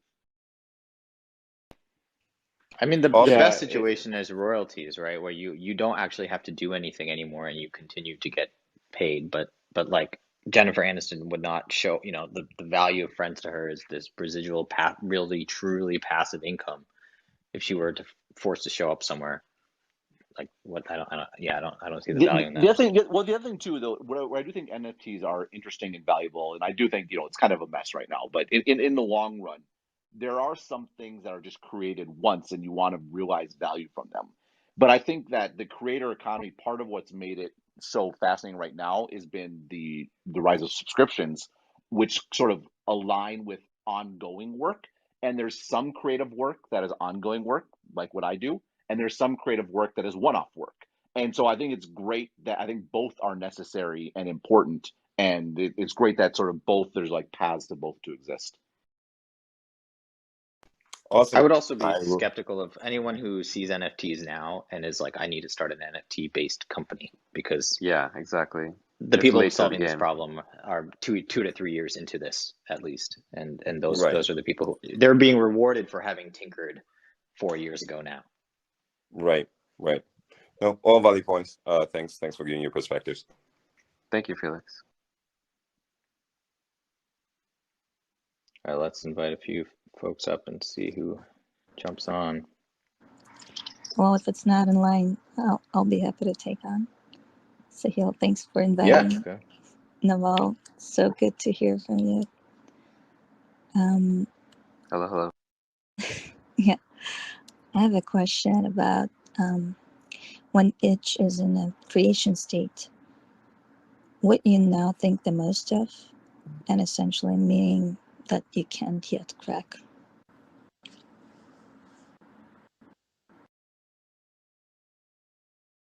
I don't think I really heard the question. There's some background noise. Maybe Oh, if I'm somebody sorry. else. Yeah, that's okay. Let me repeat it.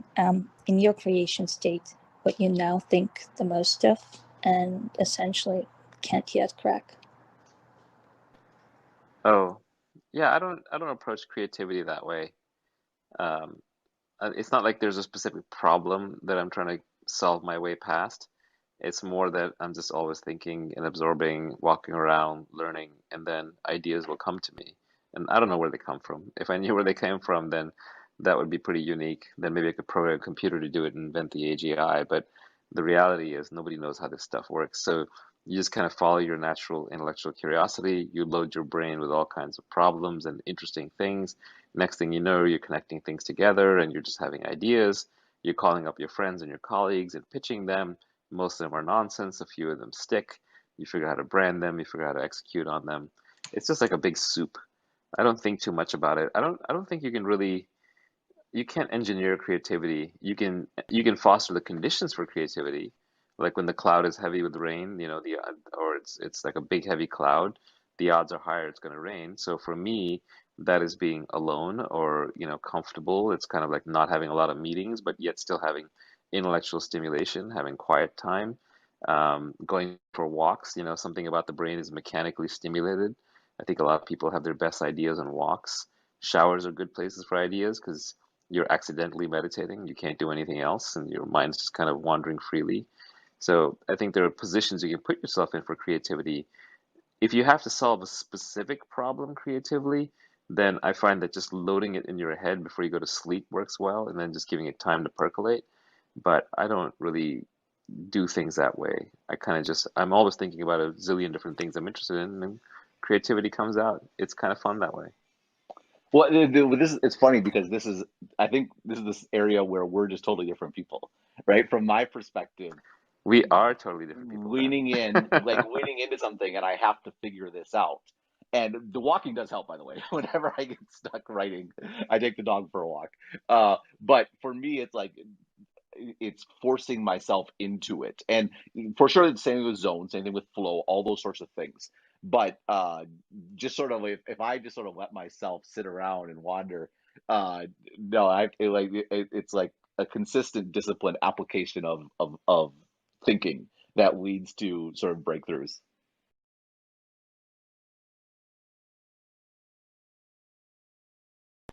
Serge, do you have a question about the creator economy or anything tangentially related to it? Yeah, I do. I have a couple questions. I make treasure hunts for a living and I have to create on a daily basis. And, I definitely come with some roadblocks. I try to do the lion, sprint and then walk. What do you guys do when you hit a creative roadblock? And I know you answer that with walks and exercise and showers and whatnot, but is there anything in addition to that helps contribute to getting past that creative block or that wall? Honestly, meditation is really good for me, but you'd have to be a serious meditator, I think, for it to kind of work. I wouldn't pick up meditation just to solve creative blocks, but if you are a meditator, you can lean into it. Yeah, I've done a Vipassana and I meditate. I find that whenever I meditate, I try to meditate for 1 hour a day and I just black out for an hour and then somehow my day gets a lot better. But I find meditation does help. Yeah, I think You get this is one of those things that's I think probably different for every person, this is an iterative learning that you get from being creative. This is a reason to always be working and trying to do new things because you don't just figure out the stuff that you're working on. You also figure out like what are the hacks, what are the things that I can do that help me get this done, and so the iteration like pays off in all sorts of crazy ways, not just the actual like work itself. Yeah, and some creativity is a solitary act, like painting. You're going to do that on your own. But some of it is a group dynamic, like comedy. You're probably going to come up with better comedy skits if you have another friend to improv with. So in your case, what you're doing, it sounds like it may benefit from a thought partner or two that you're brainstorming with and kind of open-ended, just being creative with. Like, I don't know if you've ever seen that documentary, 6 Days. It's about the making of South Park, and it's really fascinating because like the two key guys, they they they do an episode of South Park from start to finish, from just like we have no idea what we're doing to shipping it to satellite production and distribution in 6 days flat. And the first 3 days are just spent brainstorming what's going to happen. And you can see through that creative process, if you watch that documentary, that it would have been impossible to pull off with just one person. So much of it is that riffing back and forth. So it depends on the creative act, but certain kinds of creativity, I think, almost require small groups. So you may want to consider getting a partner on, someone who thinks very differently than you, that but is a good like the kind of person who says yes and as opposed to no or but, and that you can just brainstorm with constantly. I mean, I think there's two ways to think about like discipline and actually doing things maybe that you don't want to do all the time. One is internally, and one is external. Like I think the internal one is your identity, like, and that generally just comes from having done it a bunch of times. It gives you the confidence to know that you can actually do it. You could go, anyone listening can go for it, almost anyone, I should say, can go for a 10-mile run tomorrow, but like most of us won't, except the people who have gone for a 10-mile run in the last few days, right? And then the external one, I think, is environment. Like you just construct a sort of external environment that basically forces you to to do the thing that you want to do, right? Like you have the 4 dailies, or you have uh, $10 a month, or whatever sort of constraint, or you have a company with employees that expect you to be there. You just figure out, okay, what do I want to do? Okay, I want to paint. I want to do one plein air painting a day for an hour. Well, I can get a gym buddy for painting. Like you just have to figure out like what works for you, and if you've done it a bunch of times, the only way to know what works for you is to have done it, and then often you kind of know what you need to do, and that really sucks because then you kind of know that like you're just making up excuses to not do the actual work. Yeah, there's two other hacks you could try. One is Scott Adams has a footwear theory of motivation, where he says like if you want to go dancing, just put on your dancing shoes. That's the only thing you commit to. But once your dancing shoes are on, you'll follow through. Or if you want to go for a run, just put on your sneakers and go outside, but don't commit to actually running. But once you're in your running shoes and you're outside, you'll probably want to run. So you can kind of just do the first act that sort of puts you into the mood or the mindset or as a trigger.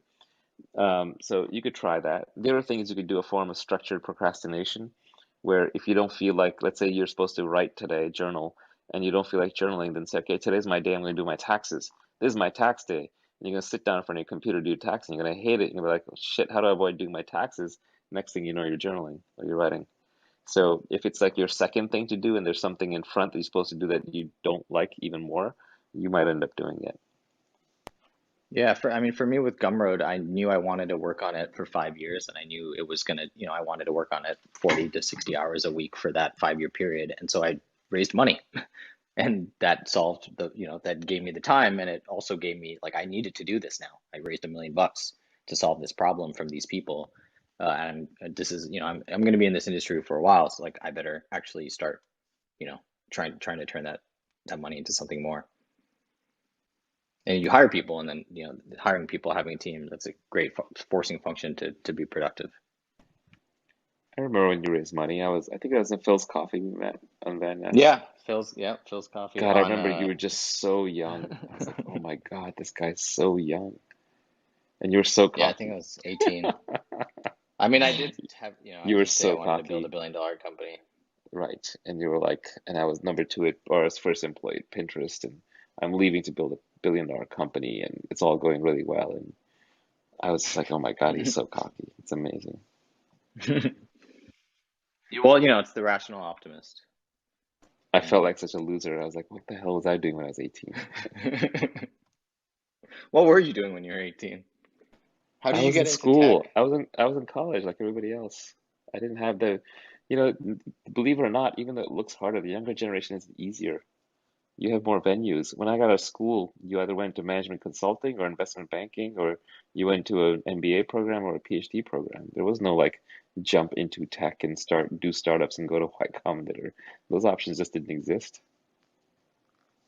Yeah, and I mean, from the outside, I did nothing for until I was like 30. So, I mean, which I think is, I look back and I say, oh, I had all these amazing, interesting experiences living abroad and teaching English and stuff like that. But on the flip side, it's like, it quite literally is not too late, right? I mean, there's, and you can, you can leverage that. So, Nidhi, do you have a question? Hi, yeah. So my question is about decentralized apps and NFTs. So I'm basically new. I've just started earning like 5 months back, and I've been researching about NFTs as well. So I'm also like I create art online as well. So I tried putting out my art on all of these platforms like OpenSea, Rarible, and all of that. But I think at this stage, like there are a lot of hurdles that come in the way. Like there are a lot of there's a lot of gas prices and whatnot. So I think is it because the NFTs are fairly new that there are all these hurdles, or what do you think will be the future of NFTs, and will it be much easier for a creator to actually put out their work there? And NFTs are not the panacea that I think all the artists hope it is. There's this groundswell of support for NFTs because people are like, well, this is how artists are finally going to get rich. And I'm sorry to say, I just don't think that's going to happen. Look, everything in the world is a non-fungible token. It's fungibility that's rare. Bitcoin is rare. Money is rare. The things that like we've made fungible are largely man-made and rare. Although there's a thing in particle physics how particles are actually fungible. We won't get into that. But almost everything you see in the man-made world is a non-fungible token.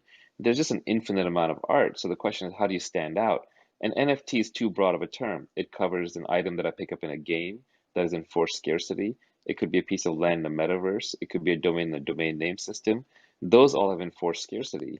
But the problem is like when you get to something like just pure digital art, it does not have enforced scarcity. There's abundance. There's so much potential art out there. And it's all going to be uploaded to these platforms. Every JPEG, every image, every video, every sculpture that you can imagine. So as soon as Beeple sold something for $69 million, and the reasons to believe that that was not like a completely legit sale, that there were some, other motives involved, then everyone comes in thinking, oh, my art's finally going to be worth something. No, Your art is only going to be worth something to the effect that society has already come upon a consensus that your art is worth something. All NFTs do is give you a way to trade the digital representation of ownership of that art as opposed to the physical ownership of that art. So it is like an interesting innovation, but the vast, vast, vast, vast majority of art out there is not going to make any money on the NFT platforms. You still have to build a social consensus around your piece of art that then suddenly enough people believe that it has value that they will buy it or trade it or use it or own it because other people think it has value. Now, it's also going to have some intrinsic value for sure, which is just the pleasure of looking at or consuming that art, but they can get a lot of that without the NFT. The NFT part comes more into play when ownership matters, and ownership matters in a status context, and that matters in sort of this consensus belief that this particular piece of art is somehow special and will hold value in a very distinct way from the next 100 million pieces of art that have just shown up. I think art is an ownership of art is 100% a status game, and so it's so unpredictable. It's very, very difficult to be successful at a status game because it's not up to you. It's like the most market risk possible. It's basically other people have to all agree that this stuff that you've created that inherently is not valuable in any other way. It's just very, very difficult. If you want to build a business, you want to make a living as a creator, I think it's much better to build an audience around something that, something that you have merit, credibility. Yeah, NFTs are not going to just give you that part. When you have an audience, then you can take advantage of every new technology that comes out. Like every time there's a new technology, like rolling funds or crowdfunding, like it's like, cool, I have the asset that's actually difficult. I have the true non-fungible asset, which is my audience. I can't give my audience to anybody else. Even if I wanted to, it wouldn't work. And then all of these things come along, and I can use them with the scarce resource that I have one of, which is, my audience or Gumroad equity or whatever. Jamil or Naval, did you want to add something to that? No, not really. I mean, NFT is a very complex and weird topic. I think we're all still trying to wrap our heads around some of the stuff going on there. Hey guys, I had a question for Naval. I happen to be a military veteran and I'm hosting a veterans hackathon over Clubhouse next weekend. Our judges have a background in crypto, Hasib Qureshi, and our keynote is the co-founder of Twitch, Kevin Lin.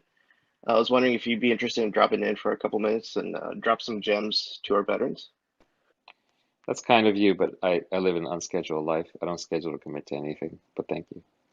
Sure thing. No more asks or anything like that, please. Oh, no, it's fine. I mean, my answer works on all of them.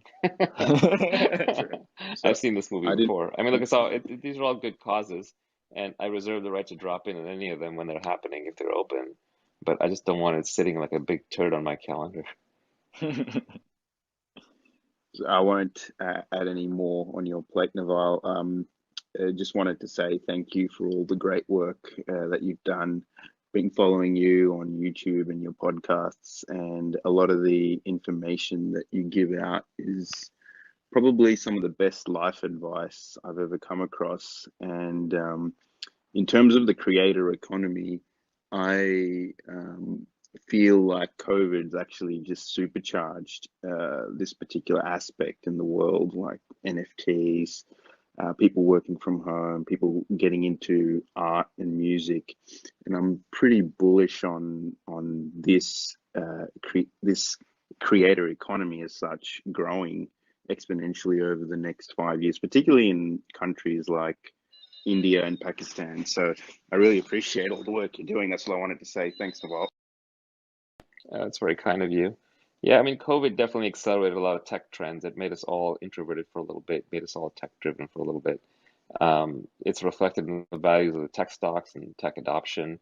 I'm kind of curious to see if we're going to have this amazing post-vaccine global coming back in party, or if the health scaremongers manage to keep us all locked up for another 6 or 12 months with like all the scariants of circulating viruses and endemic coronavirus and so on. But I'm hoping we get out there and get back to the real world too. Yeah, because that's there's a very. lot that needs to be done out there. We can't all just sit inside and consume digital goods and create digital goods. Eventually we'll starve, or the UPS drivers will go on strike, or the Postmates drivers will go on strike. Yeah, it's very interesting you say that because I'm based in Australia, and here the approach has been probably some of the most hardline. We've had states shutting down against each other. We needed a permit to even go to CESE. There was an Indian immigrant mother whose son went back to India in the middle of this COVID lockdowns, 6-year-old son, and couldn't come, and the son wouldn't be allowed back with the Australian government. And the mum couldn't leave Australia because she was on a temporary visa, work visa, and if she left, then she feared that she'd never be able to immigrate into this country permanently. So that's some of the, I Well, guess, Australia's in a crazy. weird position. Yeah, Australia's in a weird position because if you're a small island, you can just keep COVID out, as New Zealand and Taiwan and other people have demonstrated. And if you're a large country, you basically can't. It's just too hard because the borders are too large and there's too many people involved. And Australia's kind of right in the middle. It's just large enough that it'll have problems controlling a strain that breaks out internally, but it's just small enough that it potentially could. And it's an island, but it's also a continent. So I think Australia can kind of live this schizophrenic life of trying to be New Zealand or of accepting that it's Britain or the United States. This tough spot. That's pretty funny. Yeah, I mean, I Jadira, don't know. Jadira. Well, let's give everyone some time. Jadira, do you have a question? Yeah. Thanks again. Thanks for inviting me up. So I kind of have like two very quick questions. So I'm not sure how many you can answer between the two, but I guess if you only want to answer one, that's like totally fine. I'll just pose both of them, and if you answer both, like that's even finer. So I guess like I feel like a lot of people like on the stage right now are like really big like critical thinkers, and I feel like me as myself like I'm like a very big thinker as well. And I was just wondering, like, how do you balance that with like happiness in a way? I feel like a lot of times I remember when I used to be like really unhappy all the time, my parents or like my mentors would always be like, you think too much, you know? But like it's easier said than done. So I was just curious. I guess my first question is like, how do you like, do you guys just like, do you guys think you're happy? And if so, like, how do you balance like happiness with being a thinker? And then my second question, which I don't know why my head just went blank on it, but yeah, You're I guess thinking too big. yeah. Look, intelligence plus experience equals wisdom. Not necessarily true, but play with that idea. And wisdom naturally brings peace, and peace naturally brings happiness. Peace in motion is happiness. So just give it some time. Over I But a think lot time, of you'll the people, figure it I out. think yeah, I think the other thing too is figure out what you can control and what you can't. And I think there's some aspect where really, a couple hours ago at this point, I talked about being in the moment and not being obsessed about your goal for like 5 years from now or 10 years from now. If you're obsessed about something in the future, you don't have control over that. Or if you're obsessed with something in the past, you don't have control about that. You always have control of your personal sort of emotional state and what you're thinking about, what you're obsessing about at this very moment in time. And people like shy away from that because it's kind of frightening because they do like people in some respects do fear that control. And so they want to think about something that they don't have control over, and then you're just in a bad mental state because there's a disconnect between your capabilities and your obsessions. And the only place you can get a direct correlation between the two is in the here and now. And I think that to the degree you can organize your life and organize your activities so that you can be focused on what you're doing in the moment, that's where you get satisfaction. And happiness is a fleeting concept. There's something that's more fundamental than that, where you're satisfied and you're pleased at the end of a week and you feel good about it. That's the goal. That's what you want to get to. And there may be tribulations and troubles along the way, but you can only get to that goal if you have alignment. Well, DeMello has this great quote. He's like, if you want to make a happy person unhappy, you just have to ask them if they're happy, because anyone who's now thinking about if they're happy or not is sort of inherently unhappy. They're no longer in that state of happiness that they may have been in. I would also say just don't take yourself so seriously. You even started out by calling us critical thinkers and then said you're a critical thinker. Are we really? We're just monkeys. I mean, we're just chattering. I don't think of myself as a critical thinker. I'm just a guy. I don't know if you're a critical thinker. That sounds like a big mantle to bear. That sounds like a big burden. Uh, the more seriously you take yourself and the more seriously you take your thoughts, just kind of the less at ease you're going to be. Just sort of go through your life, just enjoy it. If you have your health, if you have a roof over your head, and you have some food, you're doing great. Everything's fine. Think all the thoughts you want. They can be entertaining, they can be liberating, they can be optimistic, they can be pessimistic. That's a choose your own adventure. Camellia, you have a Hi, question? Sahil, Naval, and Ben. My question is that I translated Naval's Tweetstorm into Chinese because Chinese-speaking people, they don't have the access to Twitter and the internet wall. So what's your thoughts on the information exchange beyond the language barriers? Because at the moment, people probably won't listen to the ideas and thoughts from other backgrounds and languages. What's your thoughts on this movement, since AI technology may translate the people, because the AI technology is developing so fast and the information is so easy to exchange between different nations and different countries. What's your thoughts on that? I think it'll be great when like our AirPods can translate in real time. And you can walk into a foreign country and like when someone speaks to you and you can just hear in your language what they're saying and vice versa. We're quite a ways away from that, but it's not forever. I mean, maybe 10 years or so, we should be able to get to a good version of it. Excited about that. As for like things like tweets, like the tweets that I've written, translating those into Chinese, I think is just going to translate very poorly, unfortunately. And it's no fault of the translator. It's just that very often when I write something on Twitter, it's not really necessarily that I'm saying some new and interesting thing. I'm just saying it in some new and interesting way. So the choice of words is extremely important, and I'm flattered that you think you can even translate to Chinese well, but I would be skeptical because half of it is like trying to be poetry or poetic in the sense that every word is chosen carefully for a certain kind of impact. So I just don't know how well it'll translate. I'm reminded of, I'm a huge fan of the Tao Te Ching, Lao Tzu's work. And I read it, I read the Stephen Miller translation, and I thought, hey, I read the Tao Te Ching. And then I found this website, this webpage, you can Google it, that has 100 different translations of just the first chapter, the first tiny 1.5 page chapter of the Tao Te Ching. And you read all 100 translations, and you realize you're literally reading 100 different books. So I'm not sure I ever actually read the Tao Te Ching. I just read Stephen Miller. So it's just very hard to translate these kinds of things, and I don't know how well they'll do.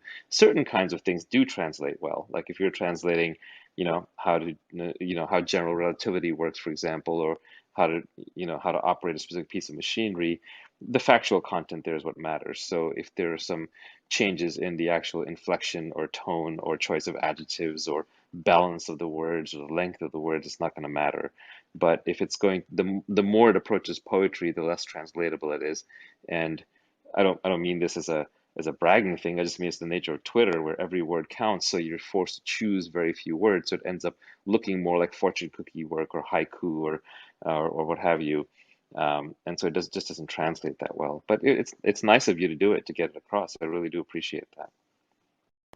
Thank you. I just feel like it's probably based on the individual, because I read a lot of Tao Te Ching and other philosophies and ancient books. So I kind of get the meaning of what you want to try to say. But I'm not that brag my skill, but I do feel like we still need the human translation rather than AI or I machine agree. translate. No, Yeah. no, Thank I you. agree. What people are going to be reading is Naval and Camellia combo, and not the Naval stuff. But that's fine. I mean, it's however the message gets across. It's interesting, right? It'll be interesting to see how it spreads. Like when people read the Bible today, I don't think they're actually reading the Bible.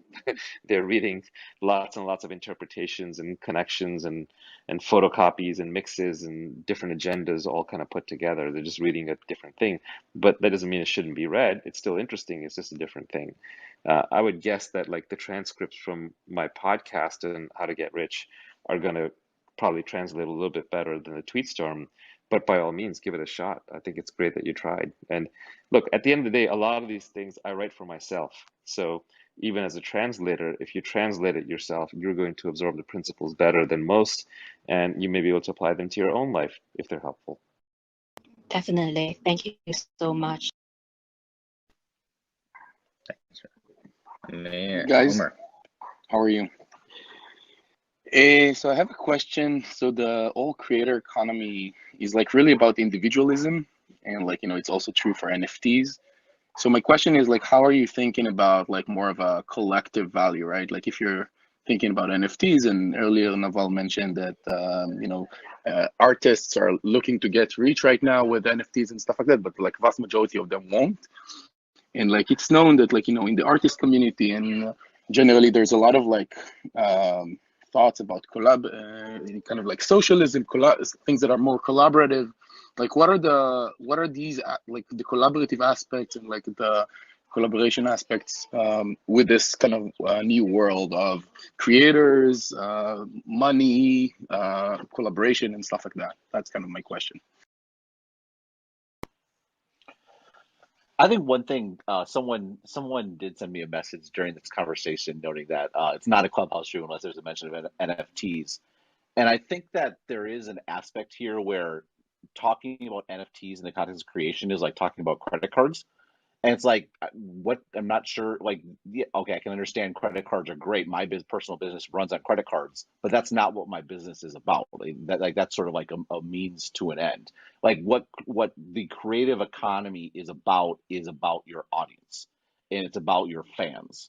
And to the extent that an NFT is a way to monetize that connection, great. It's the same as a credit card in that perspective. But I think that is something that, you know, the creative economy, the means don't matter. It's the connection between the creator and their fans. And that creator, of course, could be multiple people, could be a collective. Like there's lots of ways to be creative, but at the end of the day, the big picture is about that connection, and everything sort of flows from that.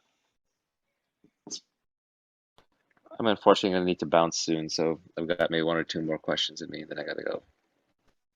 Sounds good. Yeah, we can end with Can Riley and then I Toro. ask technical question? You can ask your question after Riley. Riley, do you have a question? Yeah, I do. No, way off topic, but Naval, could you elaborate on the similarities between Buddhism and simulation? If not, could you tweet it or blog it at some point, maybe? Thank you. You know, I used to have this framework in my head, and I've forgotten most of it, but just to give you some, you know, concepts, like in Buddhism, it's basically the idea is that we're all kind of one unified awareness. It's non-duality, and we sort of are separated into these individual pieces for entertainment value. So the same way you could argue in simulation theory that there's sort of like one program that's running, and we're all just individual programs within that. In a simulation like a game, you would have multiple lives, multiple characters. You know, you could just like continue the game. That would be similar to having multiple lives in Buddhism. I had a bunch of others. I had the whole framework written out at one point, but I never tweeted it because it's so esoteric and so bizarre. And I think simulation theory is just religion by another name. It's like unfalsifiable anyway, and it's not really going to change your life because you just replace God with the concept of a programmer who's, you know, equally opaque. So I just don't find it that fruitful of a line to pursue. But there's also, for example, in Buddhism, there's this concept of awakening where you awaken from the game and you get enlightened, and then you realize everything is sort of meaningless and you don't care anymore.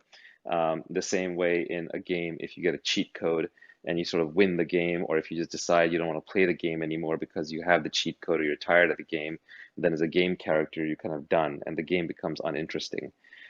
So there's a bunch of different parallels. It's not quite a one-to-one mapping. This is an analogy, obviously not like an isomorphism, but it's just fun to think about. It's one of those late night philosophical musings that I think will just confuse most people. But thanks for asking. I'm glad somebody cares. If you're interested in this topic, by the way, I would direct you to Jed McKenna. Just read everything Jed McKenna ever wrote, and you're going to get your fill on this stuff. Toro, time for your technical question. Yeah, hi guys, hi Sahil, hi Naval, hi Ben. So I would like to ask something. So when I was working on a product or music or a book or something like that, I was always find a way to deliver in doing your right, categorizing the stuff or subtasking stuff, and it's easier to deliver that product when you ask right questions or do them in right tasking. But in this logic, I lack creativity. What's the solution of that?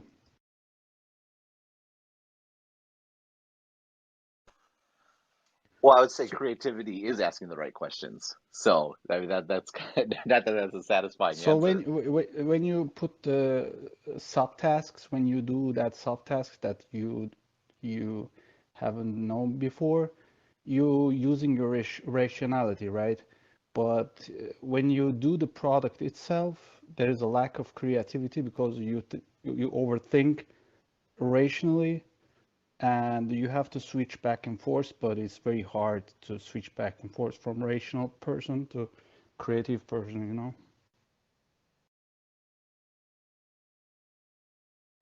Ben, do you split up the work? Like, do you have a part where you're kind of like the creative person and you do the creative part? Maybe that's the writing phase or the ideation phase, and then there's the editing, which is maybe more kind of scientific. Or how do you think? Is there like that two-step process, or is it just I one mean, thing to you? Or no, it's kind of hard to answer without sounding like, I mean, the reality is that I've been sort of thinking about tech and how stuff fits together for like 20 years now, right? And so when I write something out, it's because it's a fully formed sort of thought in my head. So the a lot of the pushing around, the dog walking is forming that thought. And it's like it's no different than coding, right? Where you have to sort of construct the logic in your head, and then the actual typing out of words is a very small part of, or functions is a very small part of the job. It's just substantiating the structure in your head. For me, writing an essay is no different. I have to form that structure and then put it out, and then actually my editing is actually very, it's just copy editing. But that works for me. I'm not saying I don't know that's generalizable to other folks. That's just how it works from my perspective. Naval, do you have multiple steps, or is it feels like atomic for you? Like you just produce and Yeah, you we press it. we we're startup guys, so we do a lot of jobs. So most of them are creative side. You have to deliver something beautiful, something creative, something different. On other side, you have to deliver that product. You have to be rational, and you have to have certain tasks, and you have to subtask them too. So divide the job. So when you switch back and forth to creative person to rational person, it's very hard, you know. It's not so easy, you know. Yeah, I don't really think of creativity as a group process. I have a hard time being creative with groups. And for me personally, um, because I kind of honed my teeth on Twitter over the last few years, although I've sort of stopped doing it. I probably should get back into it, but I'm just not inspired these days on it. Twitter forces you to go under 280 characters, and originally under 140. That used to be the real art, getting under 140 characters. And when you hone something to under 140 characters, it builds kind of a Lego block. It's a building block that you can then use for your thought patterns later. So a lot of what I get credit for these days is just me reassembling my own tweets as Lego blocks into new structures on the fly. But that's the beauty of having very short maxims, aphorisms, and axioms. Kat, you're bringing us home with the last question. Thank you so much for bringing me up. Hi, everybody. Naval, I initially learned about you through the Joe Rogan podcast. And from then on, I just followed your interviews and podcasts, and it's been really great for me to just like learn about and follow a lot of things that you said, specifically in this culture of hustling and everyone just putting a lot of pressure on us, and just have someone that, talks about mindfulness and meditation and the importance of like being alone and spending some time together. And it's not about working too hard. It's been really, really helpful for me personally, and about reading the books too, help me, like, you don't have to constantly read one book like from the beginning to the end, then sometimes we get stuck. So you brought up a really good point. Thank you so much. I just have a question, which is kind of, I needed an advice from you guys. It's regarding an idea that I have for a phone application. I don't have any background in UX UI design or coding at all. I talked to a few people that are kind of in the industry, and they kind of verified it that it's pretty much not a bad idea. And my initial step was to just basically little money, kind of get it out there. Because for me, initially, it was just to get this idea out of my head.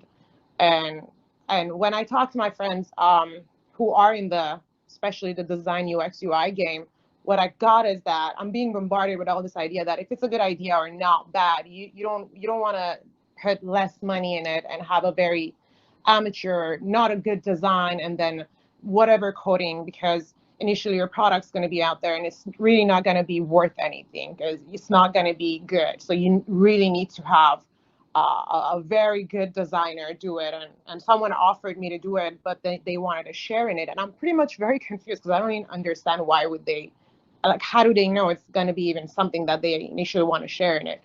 And then they're talking like big money, like 50K, 60K to get the coding done and all that.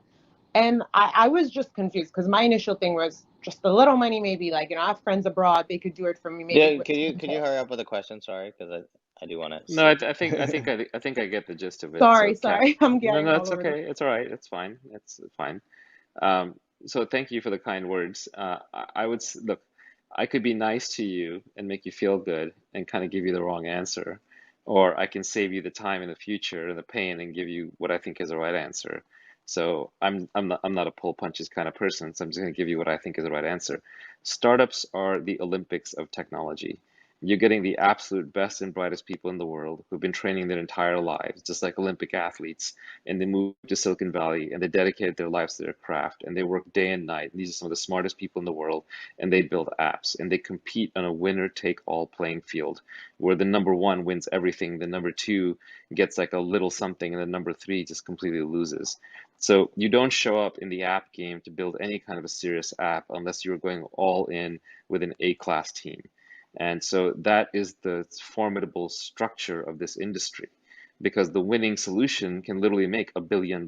And because of that, there's no room for the second place and there's no room for half-hearted efforts.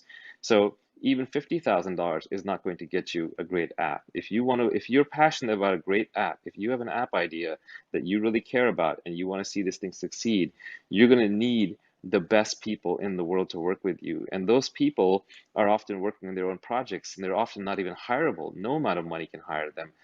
They have to come on as co-founders. They have to be just as passionate as you, and they have to be incredibly skilled. And why would they want to work with you? Even ideas are not that rare. Ideas are actually quite common. It's the execution of the ideas, it's the details of how those ideas are implemented that really make the whole difference. So I think you're in for a very formidable task. If you're really keen on doing this app, then it's not a money problem, it's a people problem. Even I think you're in LA, that's kind of the wrong place to be. You'd have to come to Silicon Valley, you'd have to track down the top athletes in the space.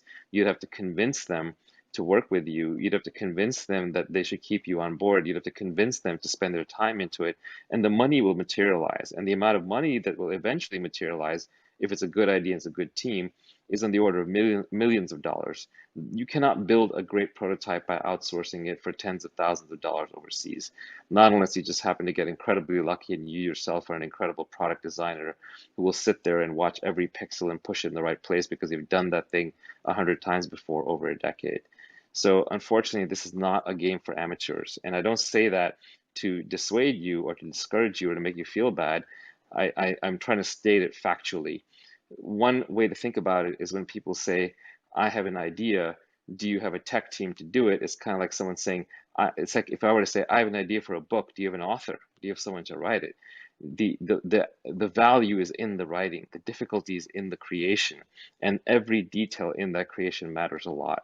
So you've picked yourself a big task. I think what you may be better off doing is trying to find out first is if there's anyone else who's already done this or is doing it or is close to it. You have to find the best team possible that might be working on it, and then you somehow have to persuade them to involve you. But it's a difficult task. The idea alone is 1% of it, I'm afraid. Thank you so much. I've got a lot of baseless ideas. This was actually perfect. I'm grateful for it. Thank you so much. Thank you. I mean, just to add a little bit onto the Olympics ideas, there's probably a team that's already started on that idea that may be number one, and often, like for most people, it's better to join that #1 rocket ship than to try to compete with them. Okay, thank you. Ben, any closing thoughts before we call it done? I mean, I agree with Naval, but it's interesting to think about that in the context of like the creator economy and all this sort of idea. Like we spent a lot of time tonight talking about all these opportunities, right? But I think that there is something in Naval's answer that gets to the bit about authenticity, which is if the manifestation of your idea is an application, you either like it's hard to start if you can't code. I mean, the manifestation of your idea is a book or a blog. It's hard to start if you can't write. And this is, I think, an opportunity, particularly when you're younger, to develop skills, to develop capabilities, so that when you have the idea, you can take advantage of it. And that doesn't mean you're doomed if you don't. There are other ways to sort of work around it, maybe join up with folks, but it does get harder. And this idea of sort of like maximizing always be preparing so that when the idea does come, you can sort of seize it. Yeah, I hate crushing people's dreams. So, and I don't want to do it unfairly. So, Kat, if you're out there somewhere in the audience, you can just email me, and I'm happy to kind of help you think through it further, and not in like a glib context, but like in a, how should you spend your money and time kind of way. You can guess my email. It's actually very guessable. Take a couple of guesses. Awesome. Well, that was fun. I'm glad it happened at 1 a.m. That was more expected than you might think, but awesome. Let's end the room, and we'll do this again later at some point in the future. Thanks for organizing maybe. this, Sahil. Maybe, yeah. Good schedule. Thanks, Ben, for joining us spontaneously. Yeah, thanks, Ben. That was as great. creator #1. Yeah. All right. Take care, everybody. Good night. Yeah.